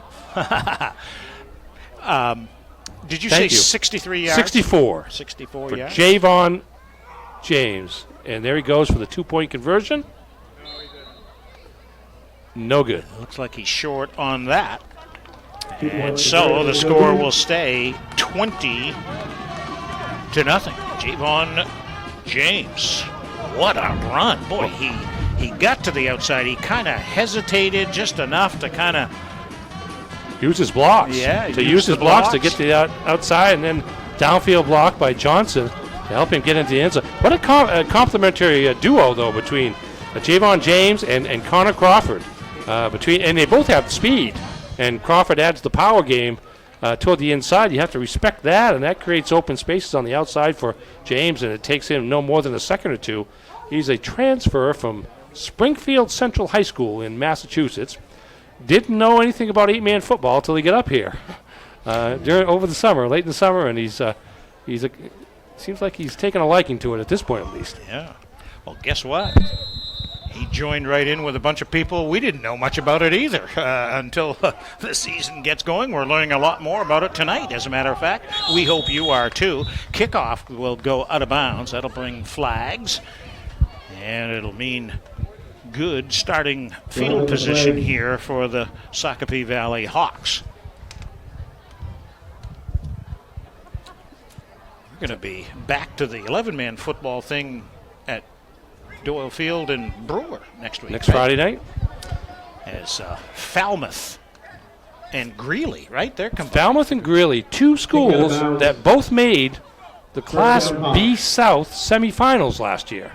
But Greeley didn't have enough players coming back to field its own team, so the merger has taken place. I think Falmouth's maybe 1-2. I think there were great expectations for them. Haven't started out that hot. Big game tonight in that league is Brunswick and Lawrence, and last I checked, Brunswick was on top of Lawrence, 21-7. That was a battle of unbeatens. All right. It's going to be the Hawks with the ball, and Megason in shotgun fakes and goes down. Penalty flag comes down as well. He kind of faked the pitch play. There was a jailbreak up the middle. That's going to be a hold against the Hawks. And that's bad all the way around for Sacopee Valley. We weren't able to prevent the Ellsworth defense from getting pressure on the quarterback and ultimately making the tackle. But now Ellsworth with the choice of whether or not to accept the penalty after the loss, and they are not. They're going to decline the penalty. And penalties decline, brings up second down. Just a 1-yard loss there. So 2nd and 11. That's kind of an interesting call because you could have gone 1st and 20 or 2nd and 11. And Ellsworth opted to take the good work of their defense for the loss of 1. And so, ball spotted at about the 38-yard line here. And again, the second down call. And a fake the handoff. Megason's going to run. Got the corner. Got some room. Flags come flying. He goes out of bounds near midfield. But I see 2 yellow hankies. One way back in the backfield and then one over on the far side. I believe this play is coming back. Yeah, good initial block at the corner by Tristan Day, number 50, but it was just beyond that as Megason made the corner that the flag was thrown. Block in the back, says Ralph Dameron. Not only is he the white hat tonight, the head official, but he's the rules interpreter for the entire state. Fact is, all you got to do is ask him about a rule, and he knows. He will know the answer. And he also is one of those guys that can give you all the presidents of the United States forward and backwards. Did you know that? No, I'm still trying to figure out the value of that necessarily, unless there's money at stake, perhaps. But good for him. It's a skill. Just because you can't do it. That's right. Don't throw shade at him. I can't say I've ever tried. The other thing I would say with him, too, is he is a big Red Sox trivia bust. You want to know some trivia about baseball in general. He can tell you that, too. All right. After the penalties, it goes all the way back. This is going to be second down and Ellsworth Falls. And snap here. We got a player down. Play didn't go very far. I think Ellsworth Falls is the other direction. That'd be more like second down in Lemoyne. I thought we came through Ellsworth Falls to get to Ellsworth. Yeah, that way takes us back to where we're coming. Yeah. See? Yeah, but he's going that way. Oh, you're right. Okay. Well, we got a player down on the field. Oh, just to kind of noticing the eagle in the background there. What's the matter with the eagle? Oh, I think he should be happy. Kind of. Maybe hungry. Maybe looking for a little post-halftime snack. I'm not sure. Well, let's see. They're going to spot the ball back here. I think they almost... I don't know if there was another penalty down there. Did they mark off another 5 yards? Yes, they did. They marked off. I had it at the 23, and now it's at about the 18, so they marked off 5 more yards. So it must have been an illegal procedure call or something there on that play. So they're at the 18, and they need to get to the 45. So what's that, 27? So if we're going up this way now. Now you are headed toward. You're right. You're headed toward. It's Ellsworth Falls or Eastbrook or somewhere up there. It's third down in Branch Lake. There you go. Am I right there? Yeah. Yeah. See. Yeah, Green Lake. Green Lake. All right, it is third down, not second down. Third down, about 27. And shotgun for Megason and company. Man in motion. He'll keep it. Try to spin back to the inside. He'll get up to about the 30-yard line. He'll be well short of the down marker. Got about 10 yards. Problem is he needs about 20 more. That's been about the only play that's really worked lately, and trying to do a Connor Crawford impersonation and get into the secondary. Then he's got some open space, but that time just too far to go as he picked up about 10 on that play. So, 4th down call here. Looks like they're going to have to try to punt this thing away. Megason, the quarterback, just as Crawford is, can run with it, but he's going to kick it. Nice kick. And it'll go out of bounds over there inside the 45-yard line, or no, wait a minute. Went out of bounds in the air, and they're going to mark it way ahead. And man, oh man, they're going to mark it at about the 43-yard line. So that went out of bounds in the air after not much of a punt at all. 15 yards. See, you're hesitant to kick downfield to a receiver because you're creating an opportunity for open space and building up momentum and speed, especially with Javon James back there with the speed he showed on Ellsworth's last possession. So you try to kick it out of bounds. You just hope you're able to get some distance before it does cross that sideline. Direct snap to James, trying to go far corner. They get a piece of him and take him down after a short gain there. 20-0. 3 touchdown runs, 2 of them by Crawford, 1 38 yards, 1 2 yards. And then James with the 64-yarder here in the 3rd quarter of play. So the Eagles perhaps on their way to their first 8-man football win here in week number 4. Isn't it amazing, by the way, that we're halfway through the football season? Man. All right, handoff. Crawford takes it up the middle. He'll get down inside the 35-yard line. Sometimes he powers his way, and sometimes he just glides. Yeah, good recognition there because he was heading toward the right side of the line, and there was just nothing there. Quick cutback netted him about 5 yards, maybe 6.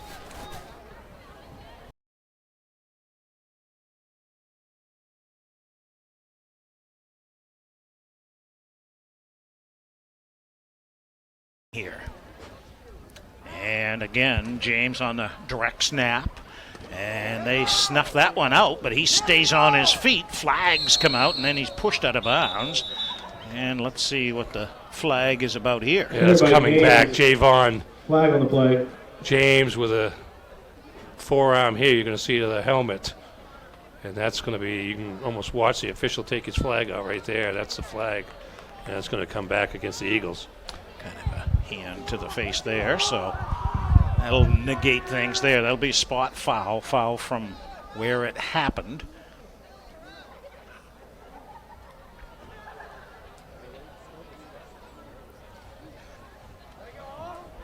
Officials.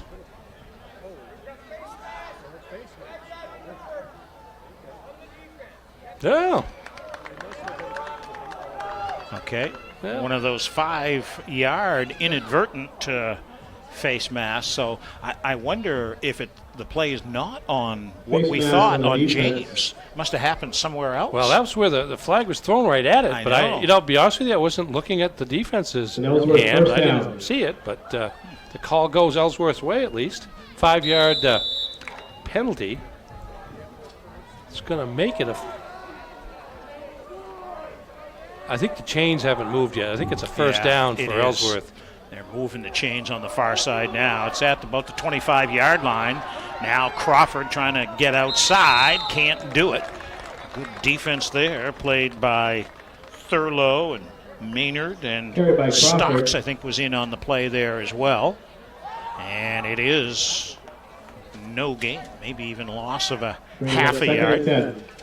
So call it 2nd down and 10 here as we play with 6 minutes to go here in the 3rd quarter. By the way, we were talking about Brewer against Falmouth Greeley there next Friday night on Ticket TV. I was going to mention something on Greeley here. We'll do it after this play. Up under center, Crawford. Now he pitches to James to the outside, and he's taken down there. Not much gain.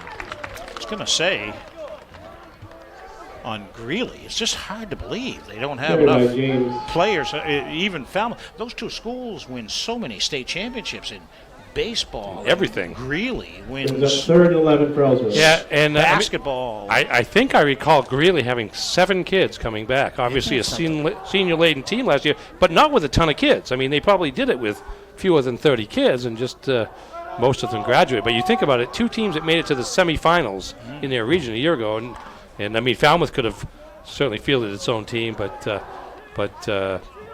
Greeley couldn't. It's remarkable how that happens. 3rd down and 11. Crawford throws, and it is incomplete. The pass intended for Noah Hughes. A little too far ahead of him. Stops the clock and sets up a 4th down and 11 here for the Eagles. Crawford now 1 for 4 passing, but 100 yards on the ground, so that's been the point of emphasis for the Eagles, is to run the football. Meanwhile, Sacopee Valley hasn't passed much at all, right? No, I got Sacopee Valley 1 for 3. Yeah. Each team's thrown an interception. Now we're going to have a timeout. Timeout of the field. Timeout on that. I didn't think they were going to get time in. We're going to go to Jim Churchill. All right, thank you very much, Dale. Just a little preview of the post-game show coming up after tonight's ball game. We'll have some game highlights. We'll get you some scores as well, get you the final numbers in this one, and look ahead to our next broadcast. As the guys have mentioned, Falmouth Greeley taking on Brewer at Doyle Field next Friday night. Friday Night Football brought to you by Sports Clips. At Sports Clips, it's good to be a guy, featuring the MVP experience from stylists who know men's hairstyles. Check in online or just walk in. Sports Clips is game-changing on Stillwater Avenue in Bangor. And Friday Night Football also brought to you by Spotlight Cinemas in Orono. It's the place for great family entertainment and exceptional value. Call 827-7411 for more information. Spotlight Cinemas, 6 Stillwater Avenue in Orono, your hometown movie theater. Back to you, Dale. And now 4th down and 11 for the Eagles. Crawford flushed out of the pocket, throws downfield. He's got a man. It's James. And he's in for 6. How about that pass play? Crawford to James. Here comes Crawford taking the handoff from the shotgun, being forced to his left. Comes up into the pocket, fires a strike while on the move to James. Does he get his feet down? Plenty of time, he does. James' second touchdown here of the second half, and the first touchdown pass of the night by Connor Crawford, and it's all Eagles. And they will go for 2 to try to make it a 28-0 score. Direct snap to Crawford, and he's got a man, and it's complete. The touchdown goes to number 34, that's Hughes. And the 2-point conversion is good. And that is a 28-0 score. How about that? Again, they hadn't really had much success or really attempted to throw the ball much to that point of the game, but they're faced with a 4th down play. They went not only for the first down, but for the touchdown, and Connor Crawford to Javon James was successful, and the lead continues to grow. What was that, about 25 yards? 20 yards. With 4:45 left in the third quarter. I'll tell you what. I think Ellsworth enjoys playing on Ticket TV. I was going to say they're going to invite us back next week, even if they're on the road. Yeah, they've got some road trips to take here, right? They've got they're actually at Maranacook, and then they're back home here. There's a kick taken by number 11. That is going to be a freshman, Connor Bernard. Tackled by James. And they're going to get pretty good field position here. You mentioned Maranacook. That's the only team in the large division that Ellsworth has not faced yet. They're also the only undefeated team left in the 8-man football ranks entering tonight's play. Look at the schedule there. They're at Maranacook and then home to Trape of Kittery. That's a pretty long trip. Kittery to Ellsworth, then at Yarmouth and at Great New Gloucester to close out the regular season. Those two teams at the end of the season are teams that Ellsworth's already played, but with the relatively small number of teams playing 8-man football in the first year, there's a couple of double-up games on the regular season schedule.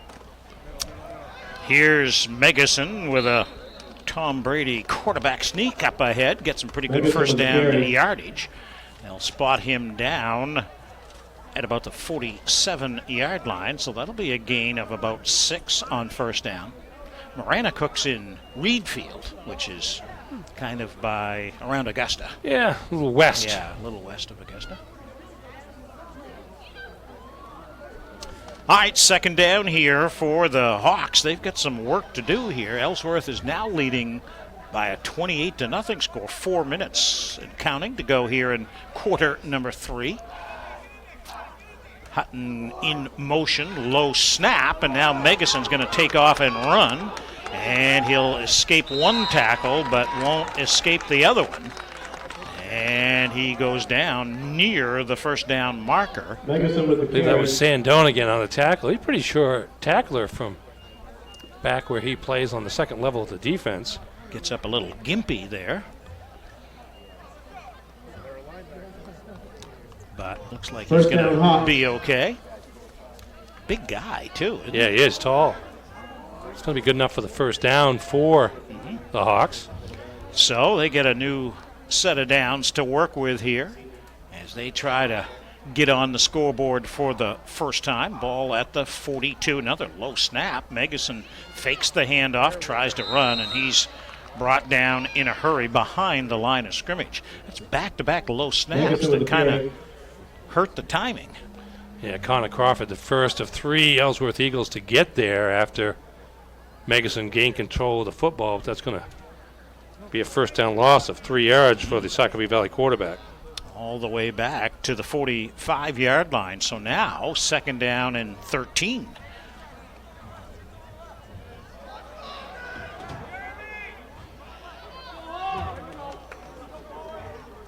Megason comes up under center this time. Probably says, let's try this. The last 2 didn't work so well. Oh, he's got open space up the middle, and he's finally dragged down by Crawford inside the 35-yard line. Look at him go. Well, look at what's not there once he breaks through the line of scrimmage, and that is anybody in the way of a defender. Here comes Crawford over from the side to make the tackle, but not many people home once you get through the line, and that's one of the issues with, with 8-player football is you have fewer players on the back end if you do get it through that congested area of the line of scrimmage.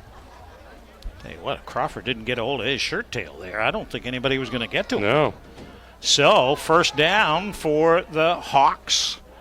And they are now at about the 33-yard line. Megason again, this time taken down. And on that play is big number 52. That's Seth Eaton, junior tackle there. With what I believe, I don't know if it's his first sack of the night, but not a lot of sacks because there haven't been a lot of pass attempts. But Eaton there playing at a linebacker slot, came up through quickly, and Megason had no chance.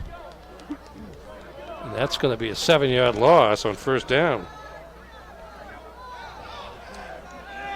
So gain a few and then lose a few here for the Hawks lately. Second down and long. Again, Megason dropped back into shotgun and wants to throw, and it is tipped and taken away. The Eagles have the interception and pushed out of bounds inside the 20-yard line. Adam Inman. That's Adam Inman who made the pick play. Well, he actually touched the ball first, and then it tipped off the receiver of Sacopee Valley right back to Inman, and boy, some speed going down the sidelines. This is another kid with jets.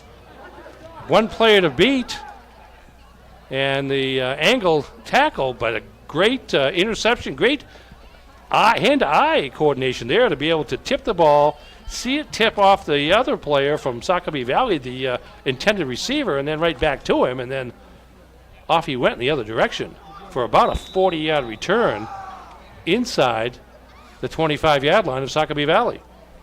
Inman, a senior, setting his team up in great field position, already leading by a 28-0 score. Johnston will hand off, and it goes to Crawford and get some good first down yardage. Hard to bring down. About a 6-yard gain. Crawford for a game of 6. As he continues to rack up the yardage here tonight. Yeah, it's Sacopee Valley's upcoming schedule. They're at Boothbay next week. Boothbay is one of the leaders of the 8-man division in the small school division, with 2-1, and then hosting Maranacook a week after Ellsworth plays them next weekend. Direct snap goes to Crawford. He's up the middle, and he is gone. Connor Crawford, touchdown number 3 on the ground, and the Eagles are running away with this thing. I think that's about a 16-yard run here. You see the Ellsworth offense setting up, and Crawford ready to take the direct snap. And just sprints to his right, sees a huge hole there.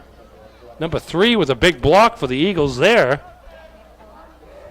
Not sure who that was. I don't have a number for him, but a great block and an easy run to the end zone by Crawford. And the 2-point conversion try is no good. Pass attempt. Conversion is no good. And so the score will stay at 34-0. And we're down to just a half a minute to go here in this third quarter.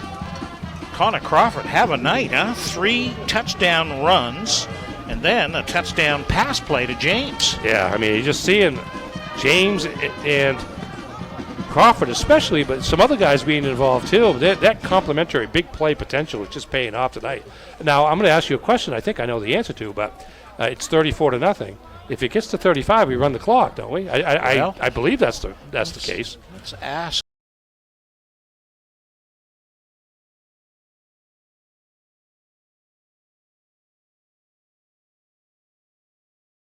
You're right. Well, it kind of came up in a hurry, really, when you think about it. You're right. So, yeah, you know what? If they'd made the 2-point conversion, we'd have it. So, all right. So the Eagles looking strong here on this Friday night, leading 34-0. And the little short kick is in and out of the hands of Connor Bernard, but he'll recover it. And Hawks will go to work on offense here with a half a minute to play in the game, a half a minute to play here in the third quarter. See if Sacopee Valley opens up its offense, although the Ellsworth defense has been pretty stout in terms of both run defense and pass defense. Just looking again just to make sure this is the second highest point total for Ellsworth. They did have 44 points against Gray New Gloucester. All right, Megason, in trouble. He's just going to throw it away. Discretion, better part of valor there, but I guess what? He's going to get called for intentional grounding. Well, on the defensive front of Ellsworth really can do what they want now. They can go after the quarterback. They know that Sacopee Valley needs to pass, and it's going to be an illegal receiver downfield against the Hawks, although Megason didn't have time to search him out even with the extra receiver, and it's going to go as a first down penalty. Going to go at second down. We'll see if it's second or first down, to be honest with you. Yeah, they lose the down. Yeah. So second down and forever. Loss of 15. That's a big penalty. So second down, lost the down, and now it is 25 yards to get to a first down. Megason. Will they start to throw the ball a little bit more? I will hand off this time. And there just isn't much running room there. That's going to be Hutton, but only a gain of... Hutton with the carry. Well, not much at all. Maybe... Brings up third down. You know, we haven't seen touch the ball much in the second half is Stocks. 85. He carried the ball 10 times in the first half, just once here in the second half. Of course, he's more of a pounded up the middle type runner, and when you need to get big plays to come back from a big deficit, You may go to your speedbacks a little more. Time has expired here in the third quarter. It is all Ellsworth leading 34-0. The fourth quarter is next on Ticket TV. Try again. Be courageous. Be optimistic. Be involved. Our best days are ahead.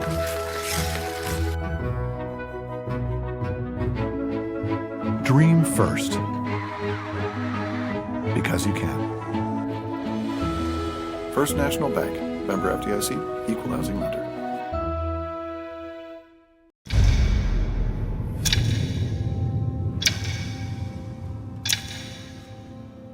The day begins in darkness.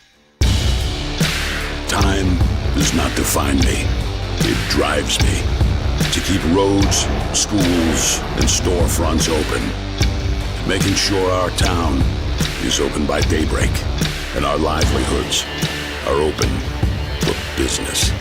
It's your boss. Find it at Quirk. Welcome back to Tug White Stadium here at Ellsworth High School. Jim Churchill along with Dale Duff and Ernie Clark. Hey, we know it. There are many ways to stay in the game with 92.9 The Ticket. You can also stay in the game at 929theticket.com, and be sure to get that ticket app. And you can also sign up for the Stub Club newsletter at 929theticket.com, and be sure to follow us on Facebook. And don't forget 929 The Ticket on Twitter as well. Back to Dale. And the start of the fourth quarter. It's third down and long. About 20, maybe 22 yards. Megason wants to throw, and it is in and out of the hands of his intended receiver, Cam Mishu. The sophomore had a step on his defender, but couldn't haul in the pass. Yeah, here's Megason throwing on the run. Pretty accurate pass off the fingertips. Would have been a tough catch, but catch was on his hands. I'm sure Mishu would have liked to have hauled that one down, but it's going to go as fourth down now for Sacopee Valley. And they'll have to punt this one away from where they are here on the field. Megason, the quarterback, also the punting duties. Last one went out of bounds. A very short kick. He tried to angle it a bit, but went out of bounds after 13, 15 yards. Now he's going to throw this one, and that's going to be trouble. Pass went to number 50. Tristan Day on the catch. He was number 50, but he was lined up as an end, so he was an eligible receiver. But Connor Crawford, for one, not fooled at all. He came up and made the tackle, and it went for just a 2-yard gain on 4th and 18. So now Ellsworth with the ball inside the Sacopee Valley 30-yard line here, 13 seconds into the fourth quarter. And Johnson comes in at quarterback here. And they get the ball in great field position here at about the 27-yard line. They punch in another score, and we're headed for running time.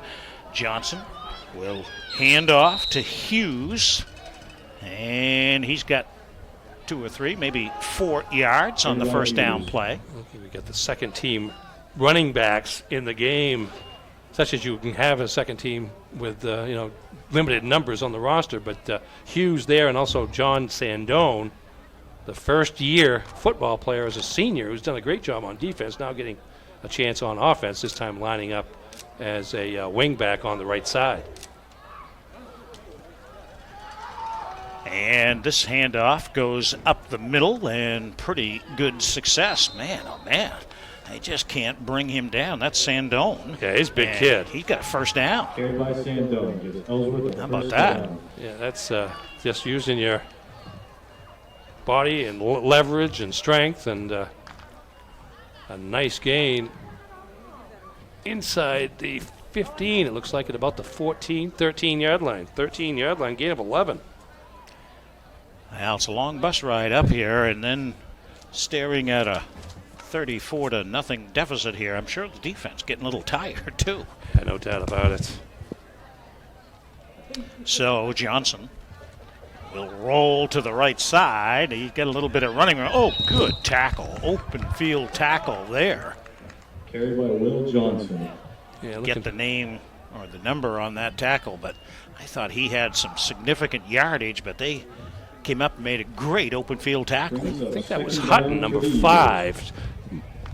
Uniforms, white uniforms with blue numbers, getting a little muddy at this point of the game. So it's a little harder to tell, but I think that was Hutton. He came up strong to shut down Johnson before he could get started. From his linebacker position.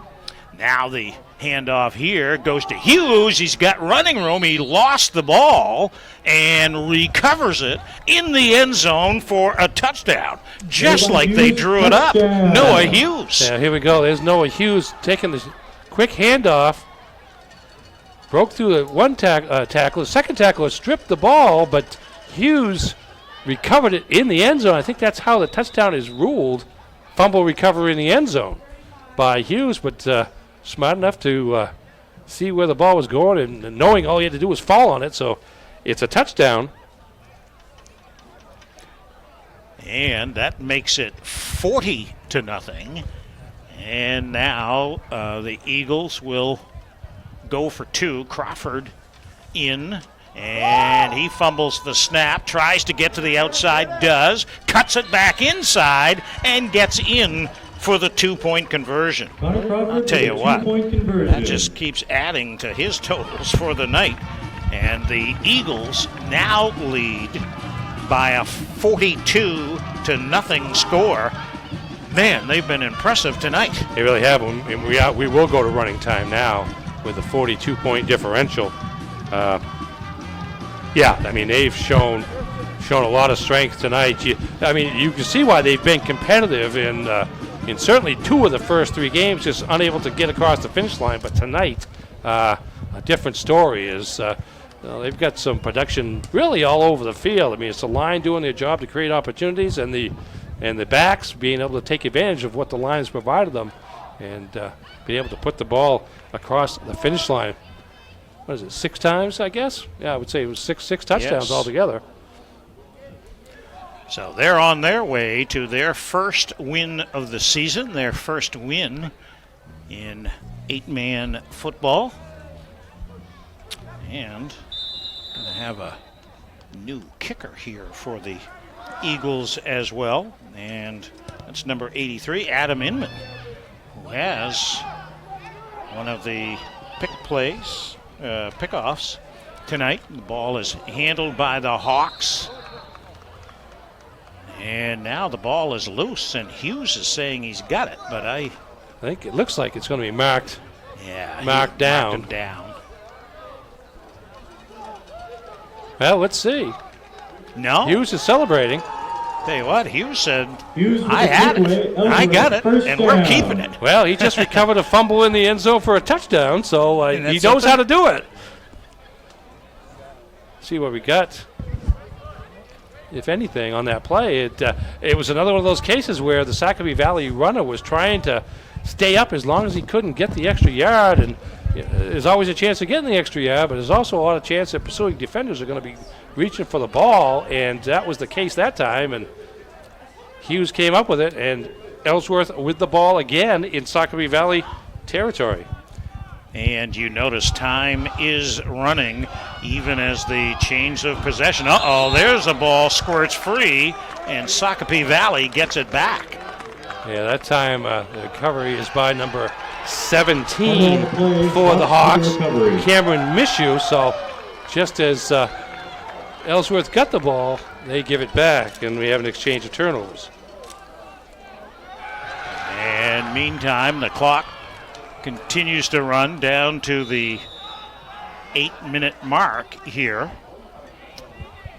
Again, ball's at the 36. Here's the play on the fumble. I think that's Hughes again. It is Hughes. It is Hughes. So he's fumbled twice, recovered one, and given one away. It's been an adventurous 30 seconds for Hughes, but his team armed with a 42-0 lead. And so the Hawks go to work here on offense. See if they can make something happen. Long pass play in and out of the hands of the receiver. Incomplete pass.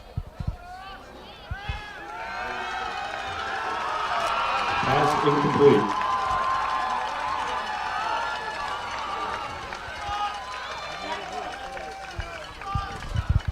And even though it's an incomplete pass, the clock still runs. Tips. I was going to say, now you prefer tips or spit? Tips. Okay. That's what rules interpreter Ralph says. Okay, that's the official version. Timeout. Timeouts, injuries, penalties, and scores. I believe that's it. Tips. Running time. All right, low snap. Megason's in trouble, and he is brought down. The ball's loose, but they're going to say he is down. Good play there by number 30. Tackle for Hughes for a loss. No, it's 34 Hughes. Noah Hughes. He's everywhere. Third down. 81 Josh Richardson in on the play as well. Another sack for the Ellsworth defense.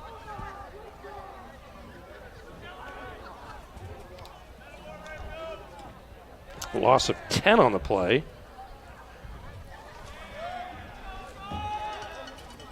And so third down and 20-plus yards to go here. And Megason's in trouble again. Hughes is in the backfield again and brings him down. I'll tell you what, Hughes is having a fourth quarter, isn't he? Hughes and Riley King on that one. But Hughes, yeah, he's lining up as an end, got quickly past the tight end on his side and was there with an arm on the back of Megason's jersey, and then Riley King comes along, but another sack, 2 sacks in as many plays. Now let's see where the ball is here. They're going to spot it inside the 15-yard line. Loss of 12. And it is now fourth down and Trenton. How am I doing on that? There you go. That way. Yeah, I was going to go Lemoyne. Here's a pass play, and it's incomplete. Well overshooting the intended target there. And the Eagles are going to get the ball back here on downs. Clock will continue to roll even during this change of possession. Again, the 35-point rule that is in high school football. What would you say, 4 years maybe? 4 or 5 years? 4 or 5 years. I think it's generally been accepted as a good thing. And we are going to get a timeout here. Coach Crawford needs to Ellsworth. talk to his troops. I don't think he had exactly the right personnel in there, so he's going to take a timeout. And we'll go to Jim Churchill during this timeout. Friday Night Football here on Ticket TV, brought to you by the Old Town Rec Center. Old Town Rec Center is where recreation, education, and community come together. Located at 342 Bennick Road in Old Town, the Old Town Rec Center offers preschool programs, youth programs, and after-school enrichment programs. Visit them at oldtownrec.com, and we want to remind you of the lineup on 92.9 The Ticket weekdays from 6 to 8 a.m. It is the morning line at 3 p.m., the Dale Duff Show, and from 4 to 6, the drive on 92.9 The Ticket. All right, back to Dale and Ernie for the final moments in this one. Ellsworth up big. Yeah, what they do is they give them their 60-second timeout, and then they roll the time out of the 60 seconds. So it usually doesn't take long here once we get into running play. And again, the Eagles well on their way, leading here at 42-0 over Sacopee Valley from Hiram. And now a handoff here, no gain there. That's going to be Josh Richardson. He's just a sophomore. No gain. So no gain on that play. Second down. So Ellsworth's going to pick up their first win. They're going to go to 1-3. And Sacopee Valley will drop to 1-3. Correct. And we'll pick up some Ellsworth will kick up some Crabtree points here along the way. I was just going to check and see how many Sacopee was worth here. They were worth Well, it's hard to tell on Crabtree. All right, here's a run, and getting down close to the goal line. They'll mark him out of bounds inside the 10-yard line. It's Richardson again. Richardson. He's a Third sophomore receiver, DB for Coach Crawford.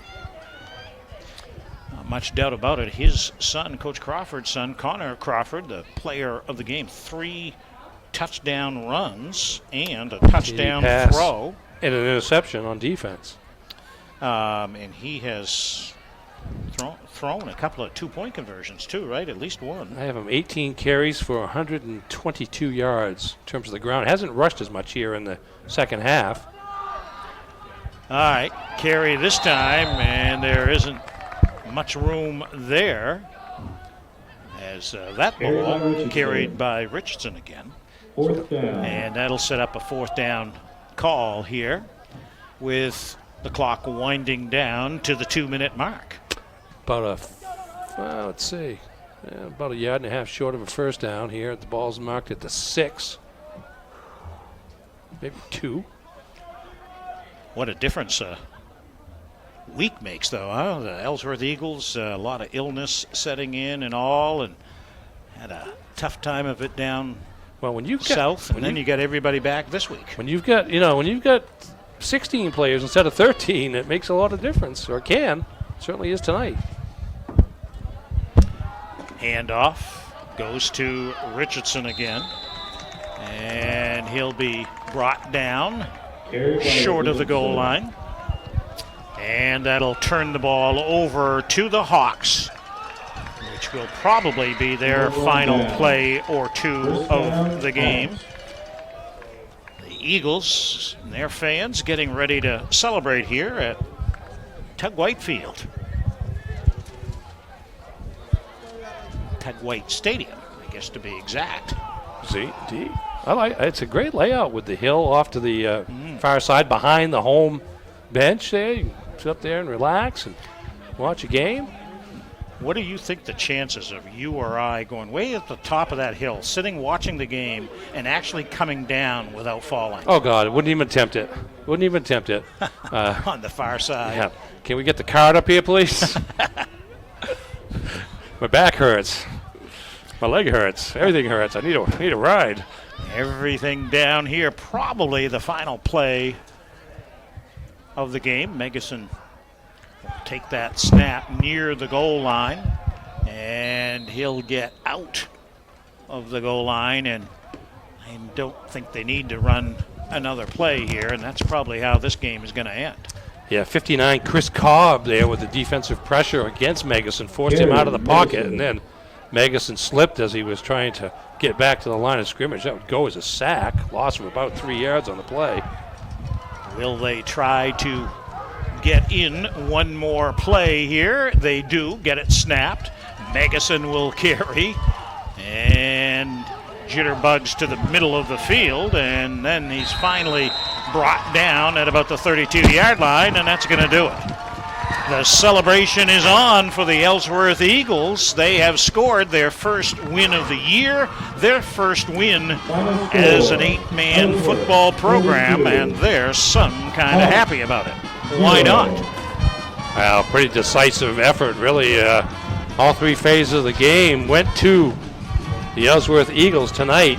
Long road trip, certainly, for the Sacopee Valley Hawks, but Ellsworth was ready and waiting. Combination of Connor Crawford and Javon James. Big plays all over the place, particularly early in the game to build up the lead. Crawford with 3 rushing touchdowns, a passing touchdown, and a pass interception among his contributions to the game. And James with a long run, 64-yard run, the biggest play of the game, also caught a touchdown pass. 2 scores for him. And then a defense led by Riley King in the middle and Connor Crawford at linebacker. Just too much. Never really let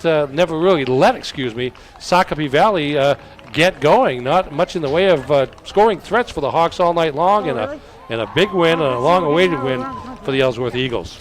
And so 42-0 is the final score. Back with the post-game show next on Sports Radio 92.9 The Ticket, kind of, and on Ticket TV. It's all sports. It's all old habits, hard to break.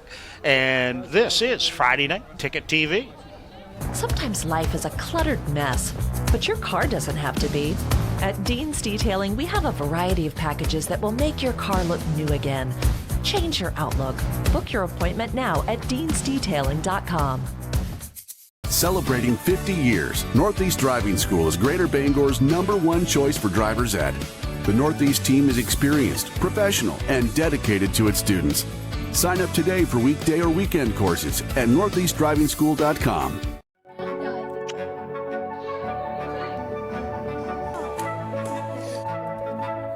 Connect. Inspire. Give. Share. Dream first. Because you can. First National Bank. Member FDIC, Equal Housing Lender. Save big on your heating and cooling costs now with Bangor Heat Pump. Bangor Heat Pump is an all-in-one company providing sales, service, and cleanings by factory certified technicians. Get a free quote from Bangor Heat Pump. Call 659-8193. That's 659-8193. Visit BangorHeatPump.com and like us on Facebook. Want to save money? Come see us at Bangor Heat Pump.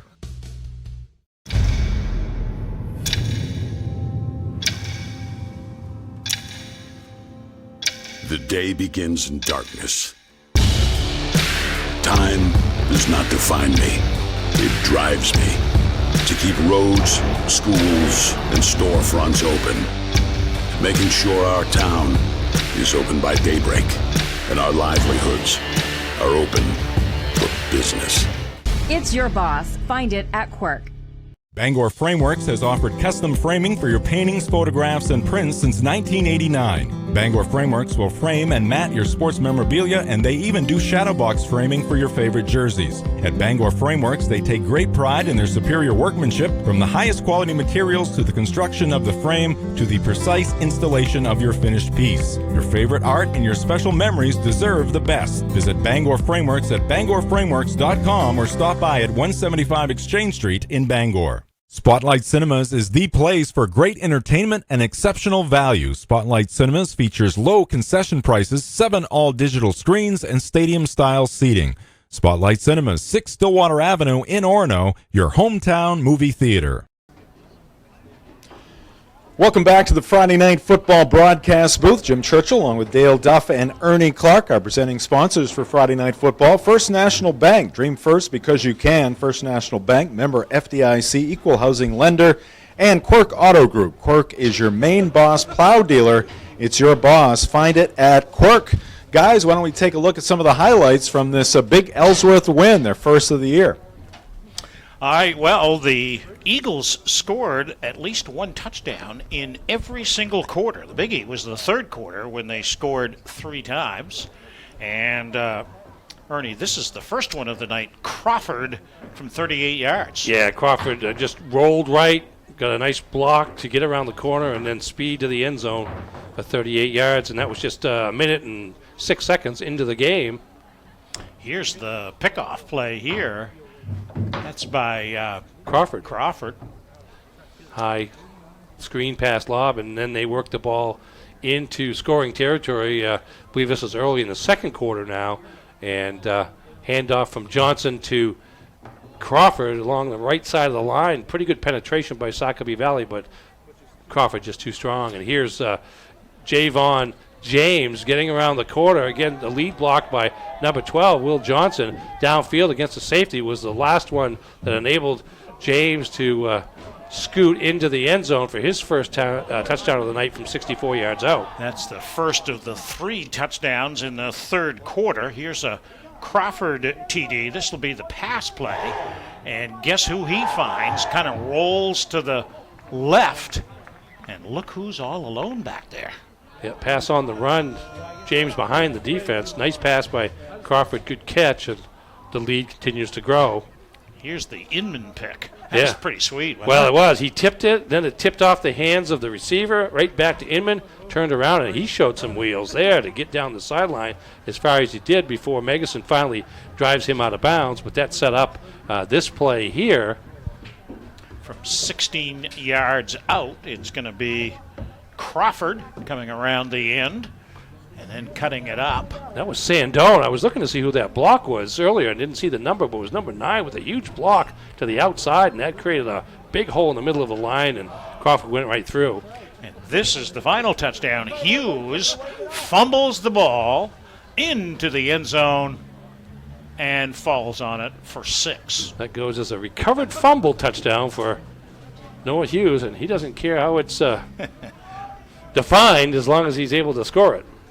All right, final score, 42 for the Ellsworth Eagles, nothing for Sacopee Valley, as both teams are now 1-3 on the season. We'll take another timeout here in the post-game show. We'll come back, wrap it up, look at some of the final numbers, try to track down a few scores for you as well. This is Friday Night Football on Ticket TV.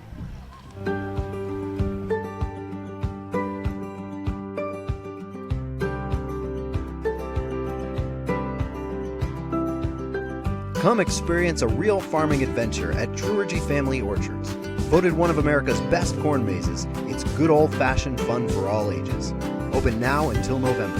Come on out today and see if you can make it through. Drury Family Orchards. Come gather beautifully. Be courageous. Be optimistic. Be involved. Our best days are ahead.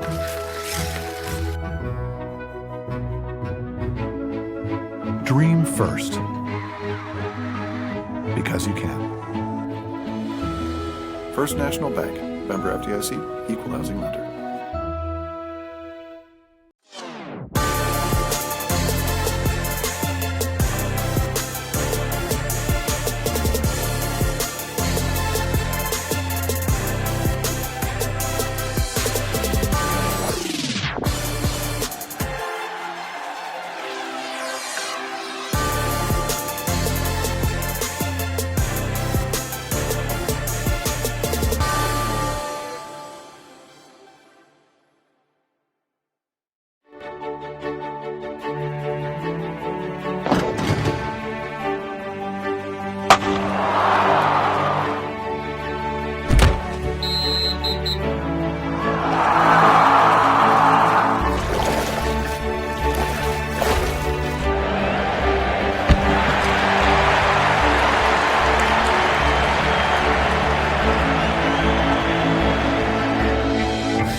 Save big on your heating and cooling costs now with Bangor Heat Pump.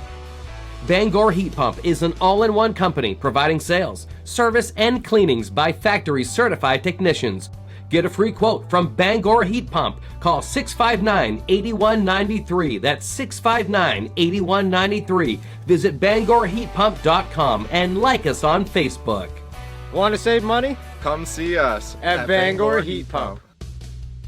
Spotlight Cinemas is the place for great entertainment and exceptional value. Spotlight Cinemas features low concession prices, 7 all-digital screens, and stadium-style seating. Spotlight Cinemas, 6 Stillwater Avenue in Orono, your hometown movie theater. Old Town Rec Center is where recreation, education, and community come together. Located at 342 Bennick Road in Old Town, the Old Town Rec Center offers preschool programs like Kicking Stars Soccer, youth programs including flag football and fall baseball, and an after-school enrichment program for grades K through 8. Whether it's healthy hometown activities or simply a quiet place to get help with homework, the experienced staff at Old Town Rec delivers safety and encouragement at every turn. Call 827-3961 or visit them at oldtownrec.com. Welcome back to Tug White Stadium, post-game show here on Friday Night Football on Ticket TV. Jim Churchill, Dale Duff, and Ernie Clark. And we're going to go to Mr. Clark for some stats from this Ellsworth win.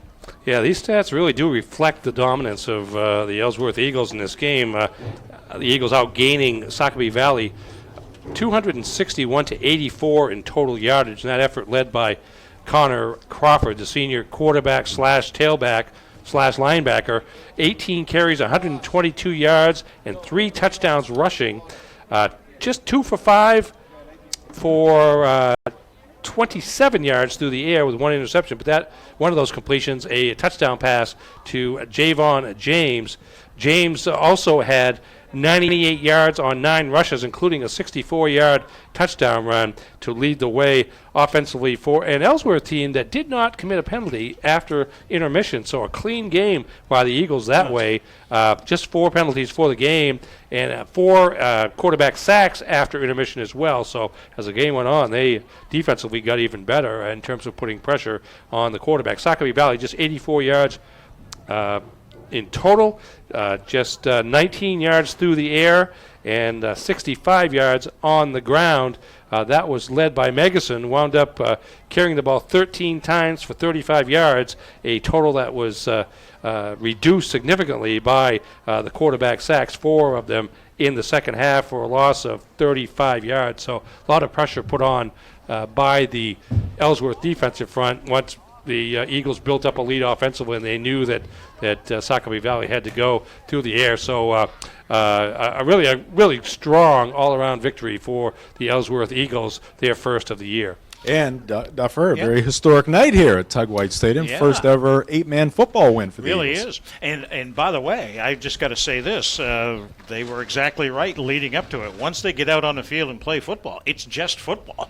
And I would say on first glance after watching it that if you don't have enough players, do this. This is the way to go. This is the way. But If you walked into this game as a casual football fan, certainly, and as a football fan in general, if you walked in 2 minutes into the game and started watching it, outside of recognizing that the field is narrower, you probably would. It would take you a while to understand there was only 16 players on the field instead of 22. It really is the truth. And I would also add, too, I mean, I know Ellsworth pitched the shutout, but there's the opportunity for a lot more offense, too, which is, I like that. I will say one thing about this game. You kind of anticipate big plays because of fewer players to defend once you get past the line of scrimmage. And there were a couple of big plays. But Ellsworth, in a lot of respects, was pretty methodical about how they went about it tonight. They, got the ball to Crawford, let him, pound out yardage on the inside or roll wide, and then use that to set up the big play. And they have certainly big play potential with Javon James in particular. But it was certainly a team effort by the Eagles because the defense and the defensive front and linebackers were all over Sacopee Valley, particularly in the second half, and really never let them get anything remotely close to a comeback started. All right, let's get some other scores. Jim, you got those? All right, let's take a look at the scoreboard. Tonight's scoreboard brought to you by Bangor Heat Pump. Call the Heat Pump guys at 659-8193. Bucksport continues to roll, guys. They defeat Mount View tonight 47-0. Yeah, no surprise there. I mean, They're speechless. They have been the strongest team in that league from the start of the season. Mount View, a team that's like several teams in the league, kind of struggling to generate much offense against good teams, and Bucksport certainly proved that they were a good team again tonight. I was wondering why Dale was a little down in the dumps late in this one. Mattanock defeated the Shire Towners of Holton 21-18 as they scored late.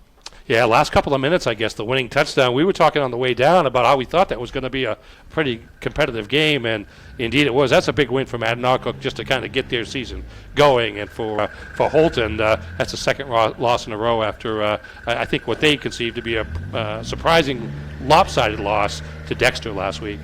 And coming up next week here on Friday Night Football, we'll have the Brewer Witches hosting Falmouth Greeley. Witches took one on the chin tonight, losing to Wyndham 42-0.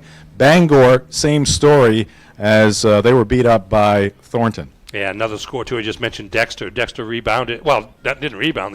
They built on the momentum of last week's win, beat MDI 41-6 tonight. So the Tigers are now 3-1, I believe.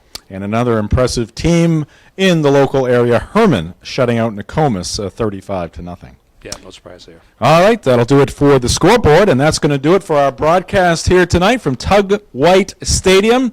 And Dale, Ernie, great job. Thank you. All right, and again, a reminder, coming up next Friday nights, we'll be at Doyle Field in Brewer Falmouth Greeley taking on the Brewer Witches. Hope you can join us pregame show at 6:45. For the entire crew here tonight, I want to note our camera people, Jeff Hoke, Max Pottle. They've been up on the roof, a little chilled, but they appear to be no worse for the wear here in the Friday Night Football broadcast booth. And, of course, Mark Paulette, who directed the show here tonight. For Ernie Clark and Dale Duff, I'm Jim Churchill saying so long from Tug White Stadium. The final score, once again, Ellsworth 42, Sacopee Valley, nothing. This has been Friday Night Football on Ticket TV. It's time for Friday Night Football on Ticket TV. Friday Night Football is presented by First National Bank. Dream first because you can.